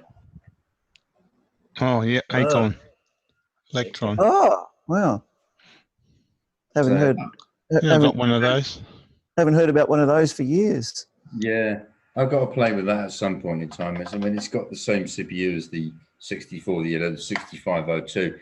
And this funky thing, they also made mistakes like Tandy did with the MC10 or whatever, because a lot of the last games on this is like, well, all around the game screen is crud.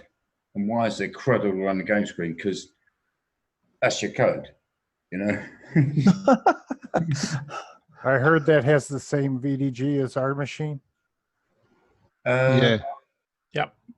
Yeah, I haven't really played with it that much yet, but I bought it. I bought it on off chance, just 'cause it's a quirk.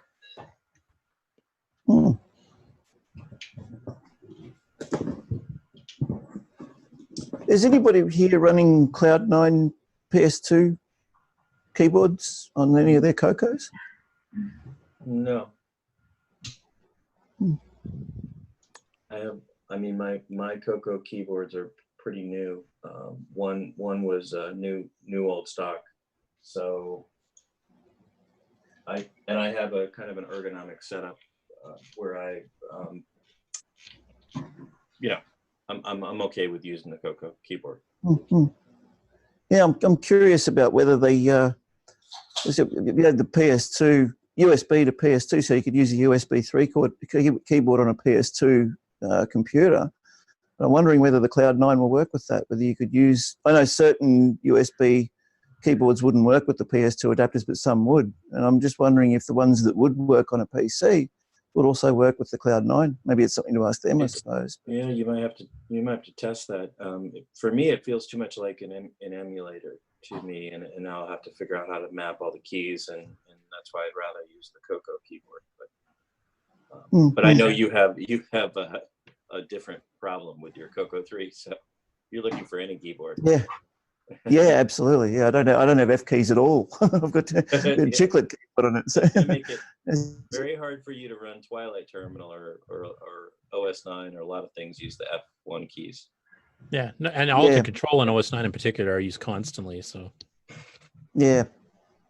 Now, if you have a Coco 1.2 keyboard that has the right connector on it, like an HGL or one of those ones that does have the extra function keys, those do map to the same keys as the Coco 3 has. And though I think HGL, for example, labeled them F1 through F4, and they might not correspond exactly by label, but they would still work to do the extra function. Yeah. Okay.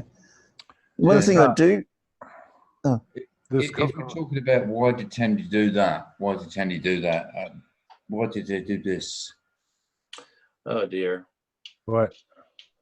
Why did they do that? Speech sound pack. Why? What? So that we could play practical jokes on people ringing up, with the phone calls and getting the. It is. Oh God! Why did they stick a PIC chip in front of the bloody AY? They wanted you to buy a multi-pack and a. Yes, but why did they stick a PIC chip in front of the AY? I can understand they stuck a PIC chip in front of the SPO, but not the AY,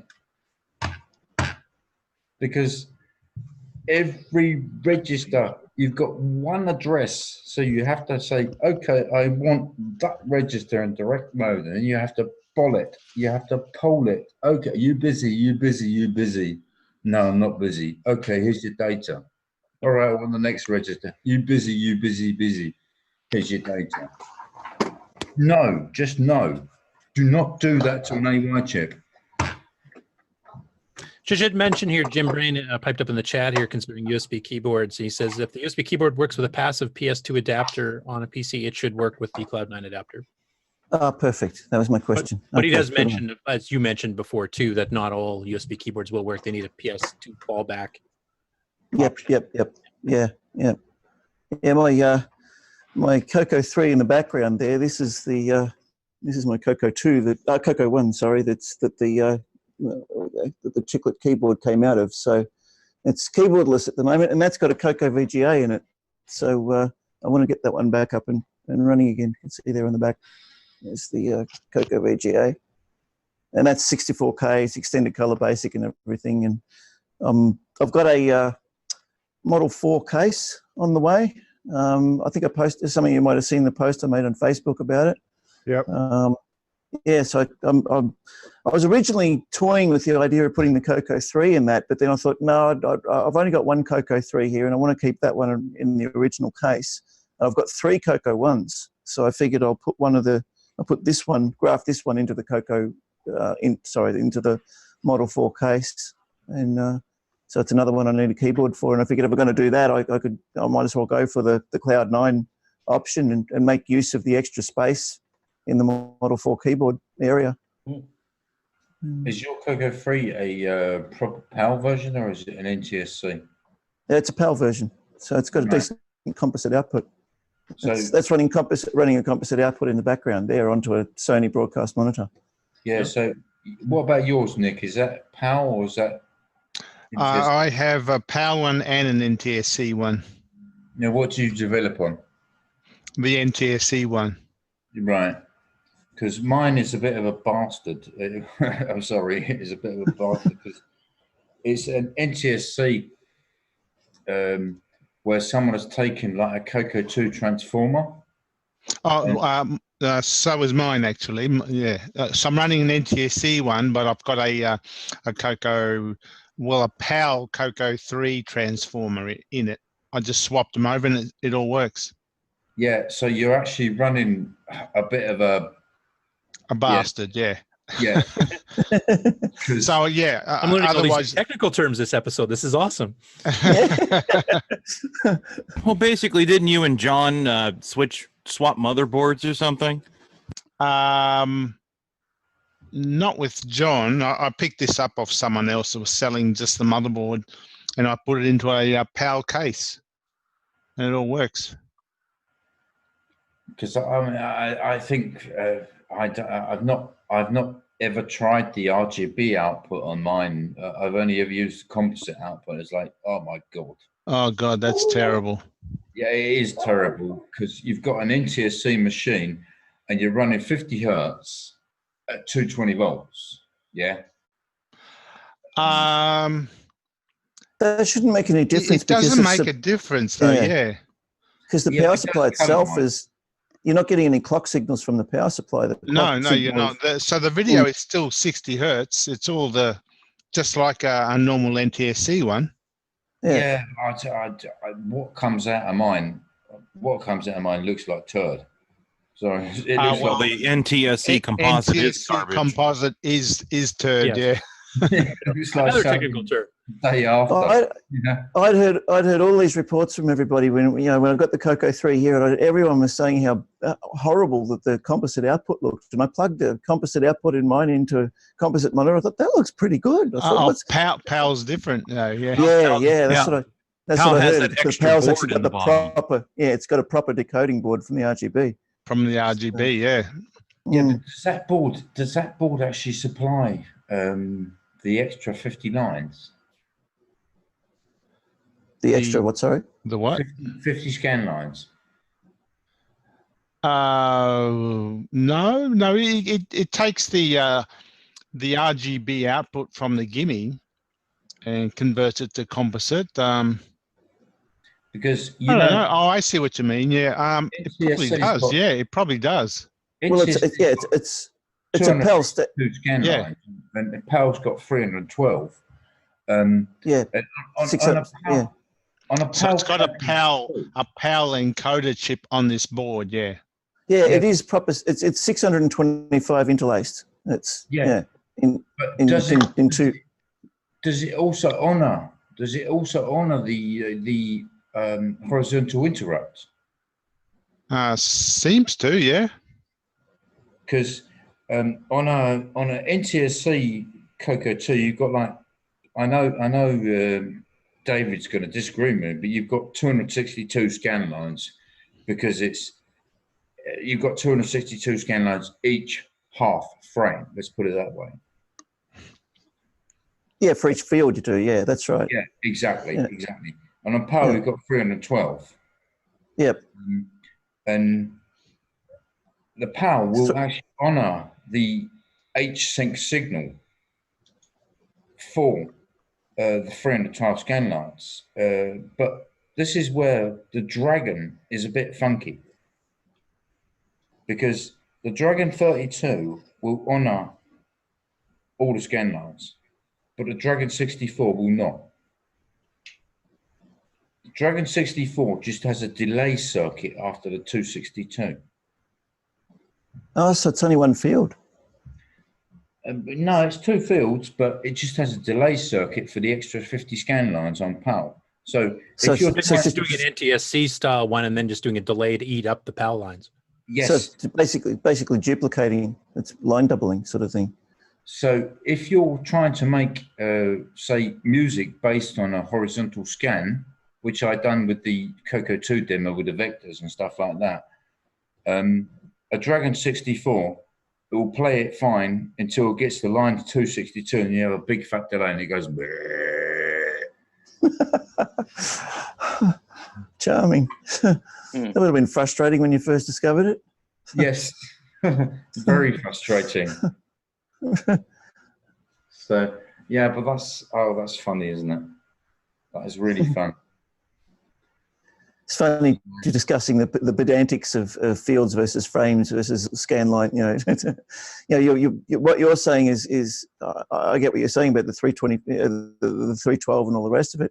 Technically, it's 625 and 525, but that's talking about full frames, which is divided into two fields of that, and they're interlaced with each other. So we're both saying the same thing, really, but just in a different You're way. saying in technical terms, I'm saying in layman's terms. Yeah. That's actually my qualifications as a radio tradesman, TV repairman. That's what I'm officially qualified as. So. Okay, so you're the next person I'm going to hit up when I need some info about colours and shit like that. Yeah, well, phase alternating lines and all that nonsense. That's had to study all that stuff. Now that's gone all out the window because no one uses it anymore. But that's what happens. Well, we use it when we start pushing colours on demos and stuff like that. We use it. Yeah. Well, we're still using it in the CoCo world, obviously, because we're still running composite outputs. So now we'll get into CCAM.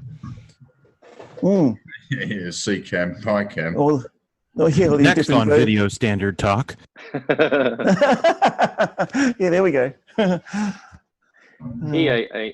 kept asking the question, and I know it's the 256 colors that come out of the color computer, composite NTSC, which aren't real colors, and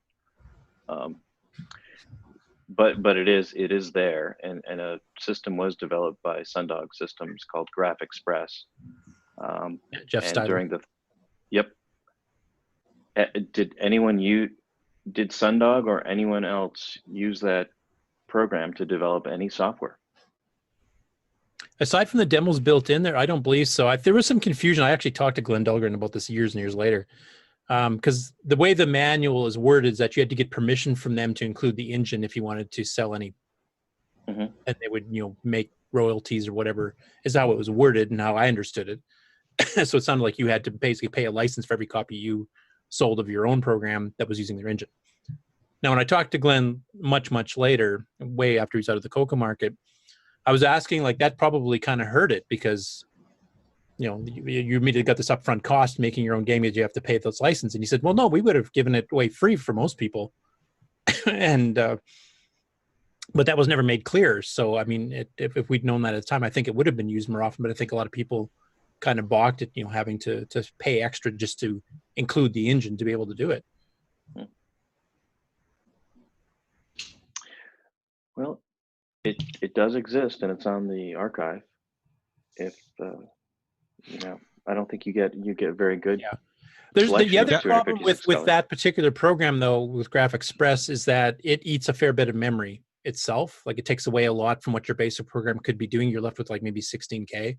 And I know a few people that did try it like later, pulling it off the archive, have said you start getting into writing your game or whatever it is, and then you suddenly run out of RAM for basic. So your basic program's limited to like 14K or 16K or something like that. And then because you have all this overhead for the engine, and we start adding like the multi-voice music support and everything else, by the time you fill in all these strings and stuff, you're pretty well out of RAM. So you have to like chain load and preload stuff, like preload your get put buffers and run another basic program to preload your sound buffers and run another basic program to actually run your game. So a lot of people just haven't bothered trying to get all that accomplished. The thing is, it's composite NTSC, so it's going to be blurry as. So 256 colors may be okay for doing a picture, but yeah, you start writing an application or a game, anything small on the screen, it's going to be a big blurry mess. It's just terrible. A colorful blurry mess, but colorful. That's right, but yeah, it's just not sharp graphics. If it doesn't work under RGB, well, I personally am not interested. It's only good for static pictures and stuff. Yeah, like that. Exactly. For static great pictures. as a picture viewer, and I think John Linville's done some stuff with that. Yeah. As soon as you start doing motion, you're gonna. Well, it's not gonna stay true because you're shifting. Yeah. Position. It's not really a very good mode. Yeah, colors jumping all over the place. Then. Yeah. But PAL, you can artifact in a different way. And I think David will give you, because PAL, that corrects on a per scan line basis. Corrects on a reverses the phase on each line. Yeah. Yeah. So if you put colors of equal luma on each scan line, you'll create a new color. If you put a red and a blue, you'll get a purple. Mm. And if you do it small, if you've got borders with things next to each other, you get a zigzag pattern between it, and it's very, it's a very, what's the word for it? Twinkly, jittery. Is that the Moire effect or whatever they call it? Yeah, Moire effect. Yeah, Moire, that's it. Yeah, Moire, yeah. And the reason for that is because each individual line, they reverse the phase of it, and that's one of the reasons why NTSC colors can sometimes not be so accurate, especially with broadcast with TV standard. When you're broadcasting long distances and you get reflections and stuff, the phase of the color signal shifts. Whereas with because it's the same on each line, whereas with PAL it reverses the phase of each line, and because it's reversing the phase and then reversing it back and reversing it and reversing it back, you get a cancellation of the error, and it ends up with much more accurate colors. Which is what PAL stands for. Yeah, phase alternating line. Yeah. Well, and PAL was designed much later than NTSC, and it fixed all the problems with NTSC, but not all of them, but yeah, most. Most of them. That's why PAL sets don't have a tint knob like the NTSC sets have to. But it was also developed later. Yeah, some of the early PAL sets actually do have a tint control. The Sanyo ones, around 1975, 76 vintage, when PAL TVs first came out, they actually did have tint controls, but they weren't needed. But you've got somewhere like Brazil, which is a mix between two of them. You've got 262 lines, and you've got artifacts both ways because it's PAL, but with like NTSC timing. Yeah, 60 hertz and all sorts of crazy stuff, and 3.58 color burst signal instead of 4.3, 4.5 something. Yeah. Yeah, we need to have a color discussion. There we go. We got some Star Trek in the background there. Yeah. The original series. BMP file. And that's cool. Brian the Music Man has joined us. Good day, mate. Hey, Brian. Hey, how's it going down Willkommen, as they might say in Germany. Not that any of us are from Germany, but I could say willkommen, which is Danish. Well, your audio's a little low there, Brian. Yeah, you're pretty quiet, Brian. What's slow? Audio. Brian's audio is a little low. Brian the Music I'm Man. on the road. I'm actually in the hotel. So I'm You're just using a laptop mic then, or? Huh? Are you just using a laptop mic? Yeah. I'd have to adjust the microphone is all. Yeah. Maybe pull the gain up a little bit on Zoom or something. Also, we had a comment in the chat from Paul Thayer talking about Graphic Express. I guess he was experimenting with it quite a bit, and he said it leaves you less than 8K for a program to run. So far out! Wow. So he's tried quite a few things with it, but it's kind of limited on size. Can you use one of those other programs and like the ones that let you do more memory on BASIC and like Frankenstein them all together? So you could use up to 512K or. Well, some of the stuff that Graphic Express does is outside of the system app, but it's the actual interface. It's not really a language because it's not extension to BASIC like say ADOS or something was. It's actually a set of machine language routines you call with a text string that says what command you want to run. So that thing actually loads within the 32K RAM that the basics normally, your basic programs are normally running in. It doesn't put it off somewhere else. And I think that's the main limitation of it. So if you could write a small game in it, I guess. An MC10 game. Is my audio a little bit better now? A little bit. It's a little bit hotter, which is good. Okay, cool. A little bit. You might just have to lean right into your laptop there and speak right into the mic. I don't know. You want me to get so close that you see my teeth? That's better audio. And just mute There you the go. video there, and your sound will be fine. No, I'm just kidding. Brian, will we see you at Coco Fest? You will be seeing and hearing me at the Coco Fest. Unlike now. Unlike now, exactly. I'll be in high fidelity. Yeah. Okay. Right. 4K. No, not 4K. 16K screen with 192K audio. Knowing Brian, that's probably what- more like 320 audio, but No, I was talking about sample rate, not bit rate. Oh, bit rate. Okay, 144. Yeah, no, I mean sample rate, 192K sample rate, 4 times 44.1. Yeah. No. or you 4 might be times using 48K like the old DAT tapes used. Yeah. And video uses 48K. Getting back to video standards.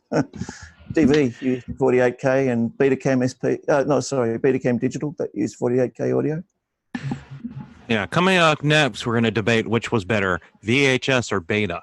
Beta is better, but VHS is more popular. Yeah, that's true. That's was right. more popular. Beta would not allow adult movies. That's right. That's what killed them. Betamax was actually a domestic version of Betacam, which was Sony's broadcast standard for years. I think the length of the tapes made a difference too, because VHS you can get 8-hour tapes, and Beta was limited to 5, if I remember correctly. Right, People were because too lazy to change tapes, recording a whole bunch of shows. So and the actual physical tape case was smaller for Betamax, and that's what really limited them. Yeah. It was a more robust format, though. I'm going to cut you guys loose because I've been up since shit o'clock and it's 11 o'clock at night and I need to go to bed. Okay, well, thanks for dropping by, Simon. Nice seeing you back on. Yes. I'll get back to you via private message about a few of those things we were discussing. Yeah, I'd really like to talk about it. Just do it on Bookface because I'm there every day, you know. Yeah, for sure. Bookface. Bookface. Yeah, I love it. Yeah, it's good. And if I don't talk to you lot before Coco Fest, I'll see you there. Sounds good. Yeah, we'll see you there. Make the trek. I'll see With you all at those West- colorful metaphors. Yes. Touch the heron. So good night, guys. Good night. Good night. Good night. So we could look at take some- a little Coco Do break and come back maybe with some Coco some Do Facebook- on the ukulele. So Ron's got some Apollo. What's that? Apollo 11? Apollo the moon. Yeah. Apollo 11. Buzz Aldrin. Mm. It's the 50th anniversary this year. Yeah, it is too. Yep. Very cool. The alleged moon landing. Allegedly. Alleged. Next time, conspiracy talk. It's time for conspiracy talk. Get out your tinfoil hats, ladies and gentlemen. So, Have to Rob, play what are we the- doing after the break? I thought we would check on Facebook, a couple of items on Facebook. Bookface. Bookface, sorry. Why? What'd you have in mind? Or do you have a different Oh, nothing. I idea? was just wondering what was coming up. I didn't know if we had that much more to discuss or not. So. Well, I'm winging it. You playing it by ear. Still got an hour before the Facebook feed cuts off, I think, didn't we? Yeah, well, we don't have to meet that deadline if there's nothing to talk about. So that's what I was checking. We started 2. We started Then if we go 4 hours, it'll actually be 5. I think 3 sounds like a good goal for today. But I do want to keep us fresh, and I think the breaks are important, especially as we know Ron often has to go pee. Yeah, Ron, what's going on? You're asking for breaks today. Yeah. If you don't see my face, I can cut out of here. Drink your water, Ron. And we're back.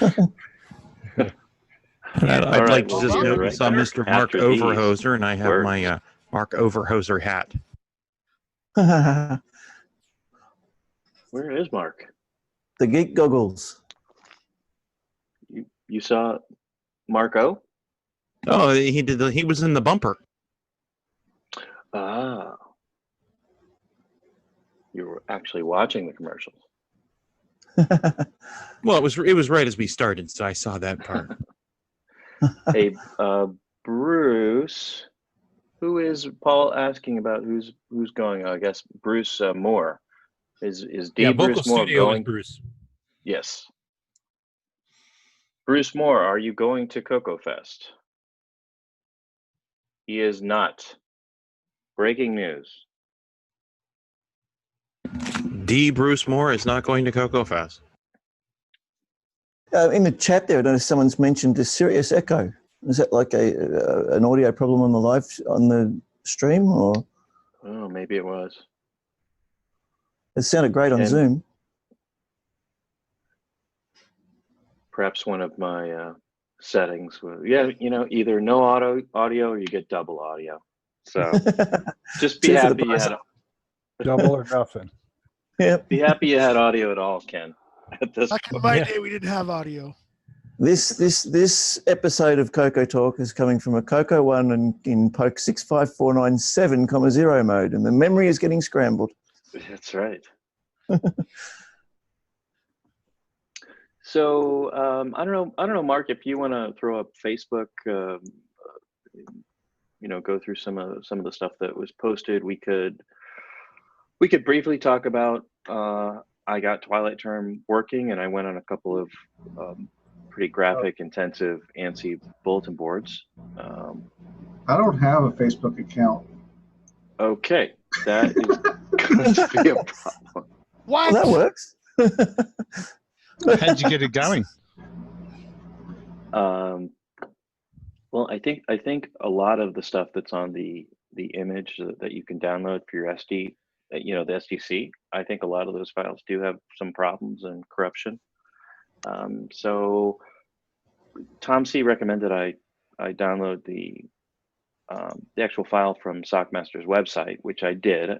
You have to create a disk image first with Toolshed, but once you do that, I loaded it up and it did work. So I can try to share my screen and see what happens. But how'd you get it onto the internet, though? So that's an Alan Huffman project, and I can show you Alan's page as well. Oh, is that Wi-Fi serial? Yep. Yep. So Alan took basically a C64 project, and he changed the firmware so it would correct some of the weird things that the C64 does. Might be a lot of patches. Oops, sorry. Yeah. And so we could go to subepa, software.com. Now, have you tried NetMate as well, or just Twilight Terminal at this point? So NetMate and Twilight Terminal, I both have some interesting graphical issues. And again, I don't know if it's just my SD card or something's corrupted. I have a beta version of NetMate, but I was not able to get that working because I can't see the options because they're not displaying properly on the CoCo screen. Now, Ron, you've ran both and successfully on your end, haven't you? Correct. So yes. Are you going through one of these wireless modems too, or are you going through DriveWire or what? No, I use that S-term program that uses the RS232 pack. Yeah, exactly. Okay. Yep. Here, let me post the Alan Huffman link in the Facebook chat.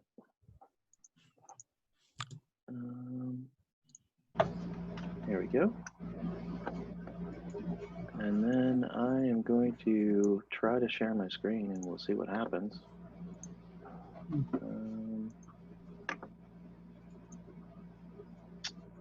Portion of screen, maybe I could do that. What happens if I do that? There we go. Here we go.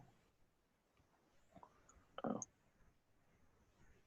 Now we're seeing an extremely zoomed up version from what I'm seeing here. Yeah. taken the portion and put it the whole screen by the looks of it. All right. Well, maybe we'll. Oh, it does let you. Here we go. There we go. That's better. Yeah, that's good. All right. Let's go to.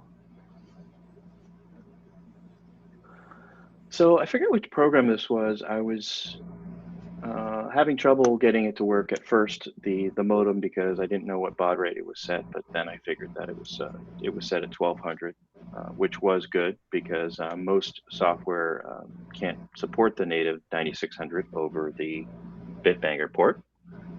So once I realized that Alan had dropped it down to 12, I was able to get connected. Let me go into the comments. And I was complaining about my graphics problems. Then I did get, as I said, I re-downloaded the program. And it was a success.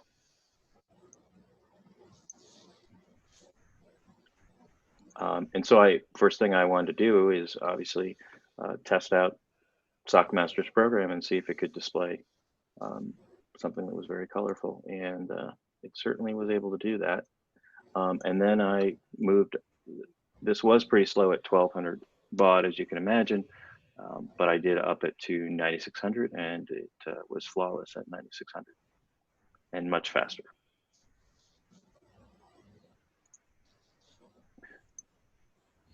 So, pretty good looking. I'm getting reports that the video is frozen, and I just tried it on both Facebook and YouTube, and it is froze. Oh, all right. Yep. Oh, okay. All right. Well, I tried. We're seeing it fine in Zoom, but oh, now it's just a radio show. All right. It's 10 past the hour, and just pictured in your mind. Theater of the mind. That's right. It'd be good if we can. It'd be good if we can use the drive wire connection to act as a modem. Someone's working on that, but I haven't seen any instructions on how to do it. Apparently, Brett was telling me in the Discord that I might be the first one to actually get to this point, and that nobody's actually tried this before. Yeah, there hasn't been much documentation on how to do it, so yeah, that would be cool, especially if you did want to just have your Coco in another part of the house, or just because it's cool to have your Coco connected to Wi-Fi. But it would be nice to have that working over drive wire. Didn't Mikey make a drive wire term? Yep, he did. He is Pi drive wire. Is that the same thing? Yeah. I mean, He's got a terminal program for the Coco One too that actually lets you log in through it onto stuff on the net. But I don't think anyone's tried it because it hasn't really been documented properly. So. Yeah, I did install. Oh, sorry. I was just going to say I installed Pi drive wire on my Mac, but then I couldn't figure out the command line interface to start it. It's not ease of use. Yeah. Talking of all the networking, is it? I know I brought this up on Facebook, and maybe not everybody saw it, but if I had two Coco ones, and I've got one with an STC, and I want to transfer a file from that STC into the second Coco, I can do it with a C-Load M or a C-Load and a C-Save via two Cocos. But is there a better way to do it, like some way to access without having to load into the memory on the first Coco to transfer a file from the SD card directly to the second Coco, maybe via the Big Banger or something? Or Well, you should be able to do the terminal program with a null modem cable between the two, I'd imagine. Yeah, the null modem cable, you should be able to. And what, that just goes between the Big Bangers, yeah? Or yeah. I think with the drive wire, you can set up two instances of the a connection. So, because I did at one point have my CoCo 3 and my CoCo 3 FPGA hooked up to DriveWire on my PC, and then you just map one DSK file, and each computer can access that file or files on that disk. No, okay. Yeah, I want to try and do it without using a PC, though. I want to just do it using directly connecting the two CoCos. So. All right. The idea basically is to, I mean, ultimately probably be best just to buy another STC, but I've got two of them here already, and I've got 2 mini MPIs. Then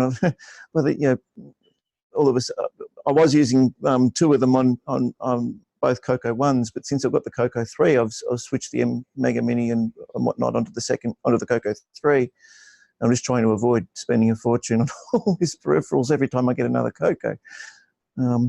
Basically, it's part of the modular project with the synthesizer. I want to use all 3 CoCo 1s and the CoCo 3 all connected to the modular, doing some pretty fancy stuff later on.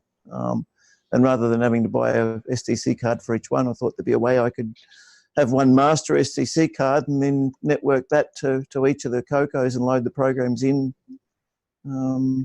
to run from there. Ironically enough, back in the late 80s, early 90s, Kenton Electronics actually had a SCSI controller that did allow multiple masters. You could have multiple CoCos sharing the one hard drive. So that actually did work back in the day. Roger Kripsky wrote the driver for that, if I remember correctly.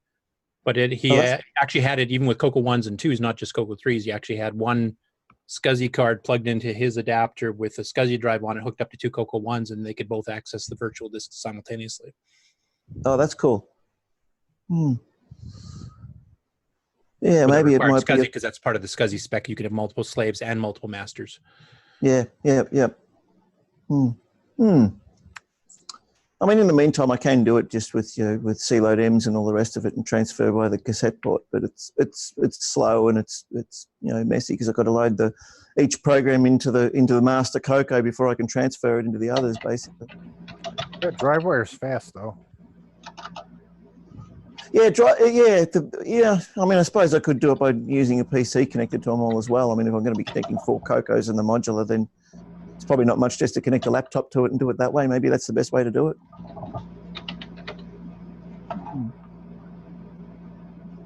So DriveWire connects via how does that connect to the CoCo? I've never used it before. So through the serial port. Yeah. Oh, okay, right. Okay. On the back. Oh, this perfect. Is a USB cable, and this is a DriveWire cable that I got from Cloud9. If you have an old laptop with a serial port, then you don't need the USB adapter. Yeah, okay. Oh, maybe I'll do that. Just have it set up as a server that I can use for each of the CoCos.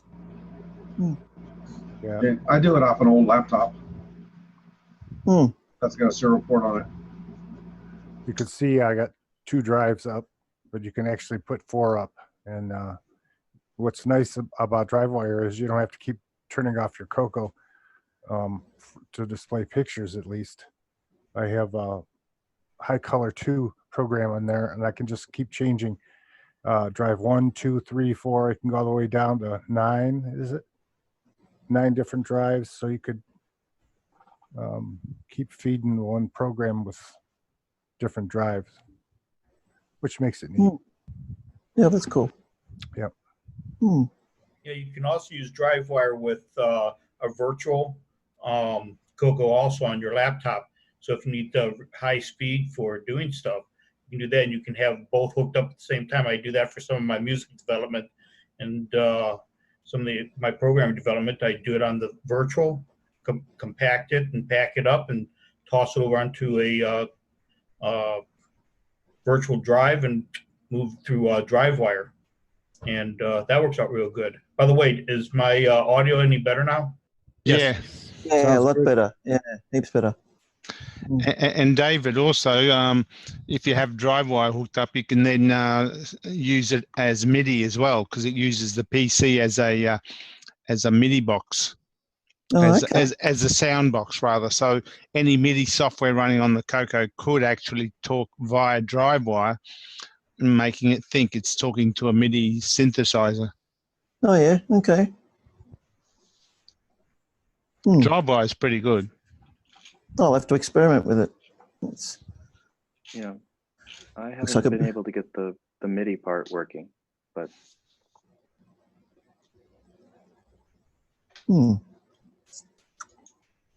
Something you're missing, right? something I'm missing.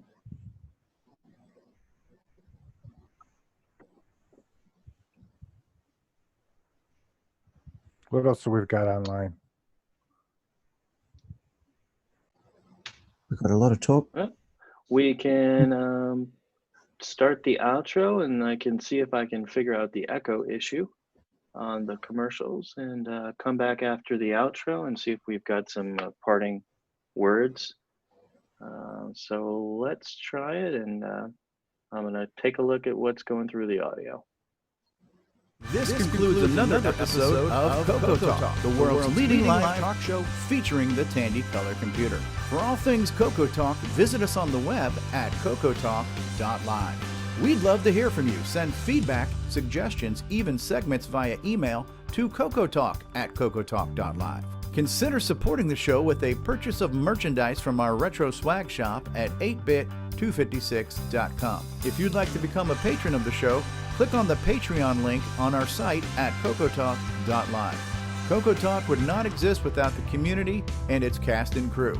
Thanks go to Curtis Boyle, David Ladd, Mark Overholzer, Grant Leedy, Bruce Moore, Nick Marentes, Ron Delvaux, Rick Adams, Jason Reighard, Richard Lorbieski, Jim Brain, Karen Anscombe, Simon Jonassen, and many, many more. Special thanks to Steve Bjork for production suggestions and to Brian Joyce, Ken Reichert, and Rob Inman for all of their bonus content and contributions, as well as Roger Taylor for getting us on the Coco TV channel on Roku.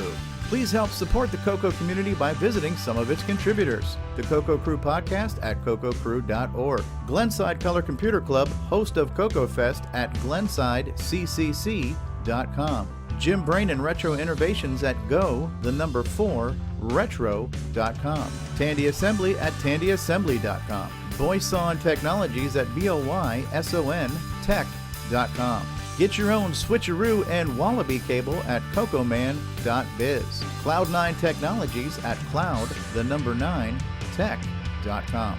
CoCoTalk is hosted by Steve Strobridge. Co-hosts, technical directors, segment hosts, and producers Curtis Boyle, David Ladd, Grant Leedy, Mark Overholzer, Ron Delvaux, and Jason Reichert. The CoCoTalk theme song is copyright 2008 by D. Bruce Moore and Greg Sheeler. Mixed, mastered, and produced by D. Bruce Moore.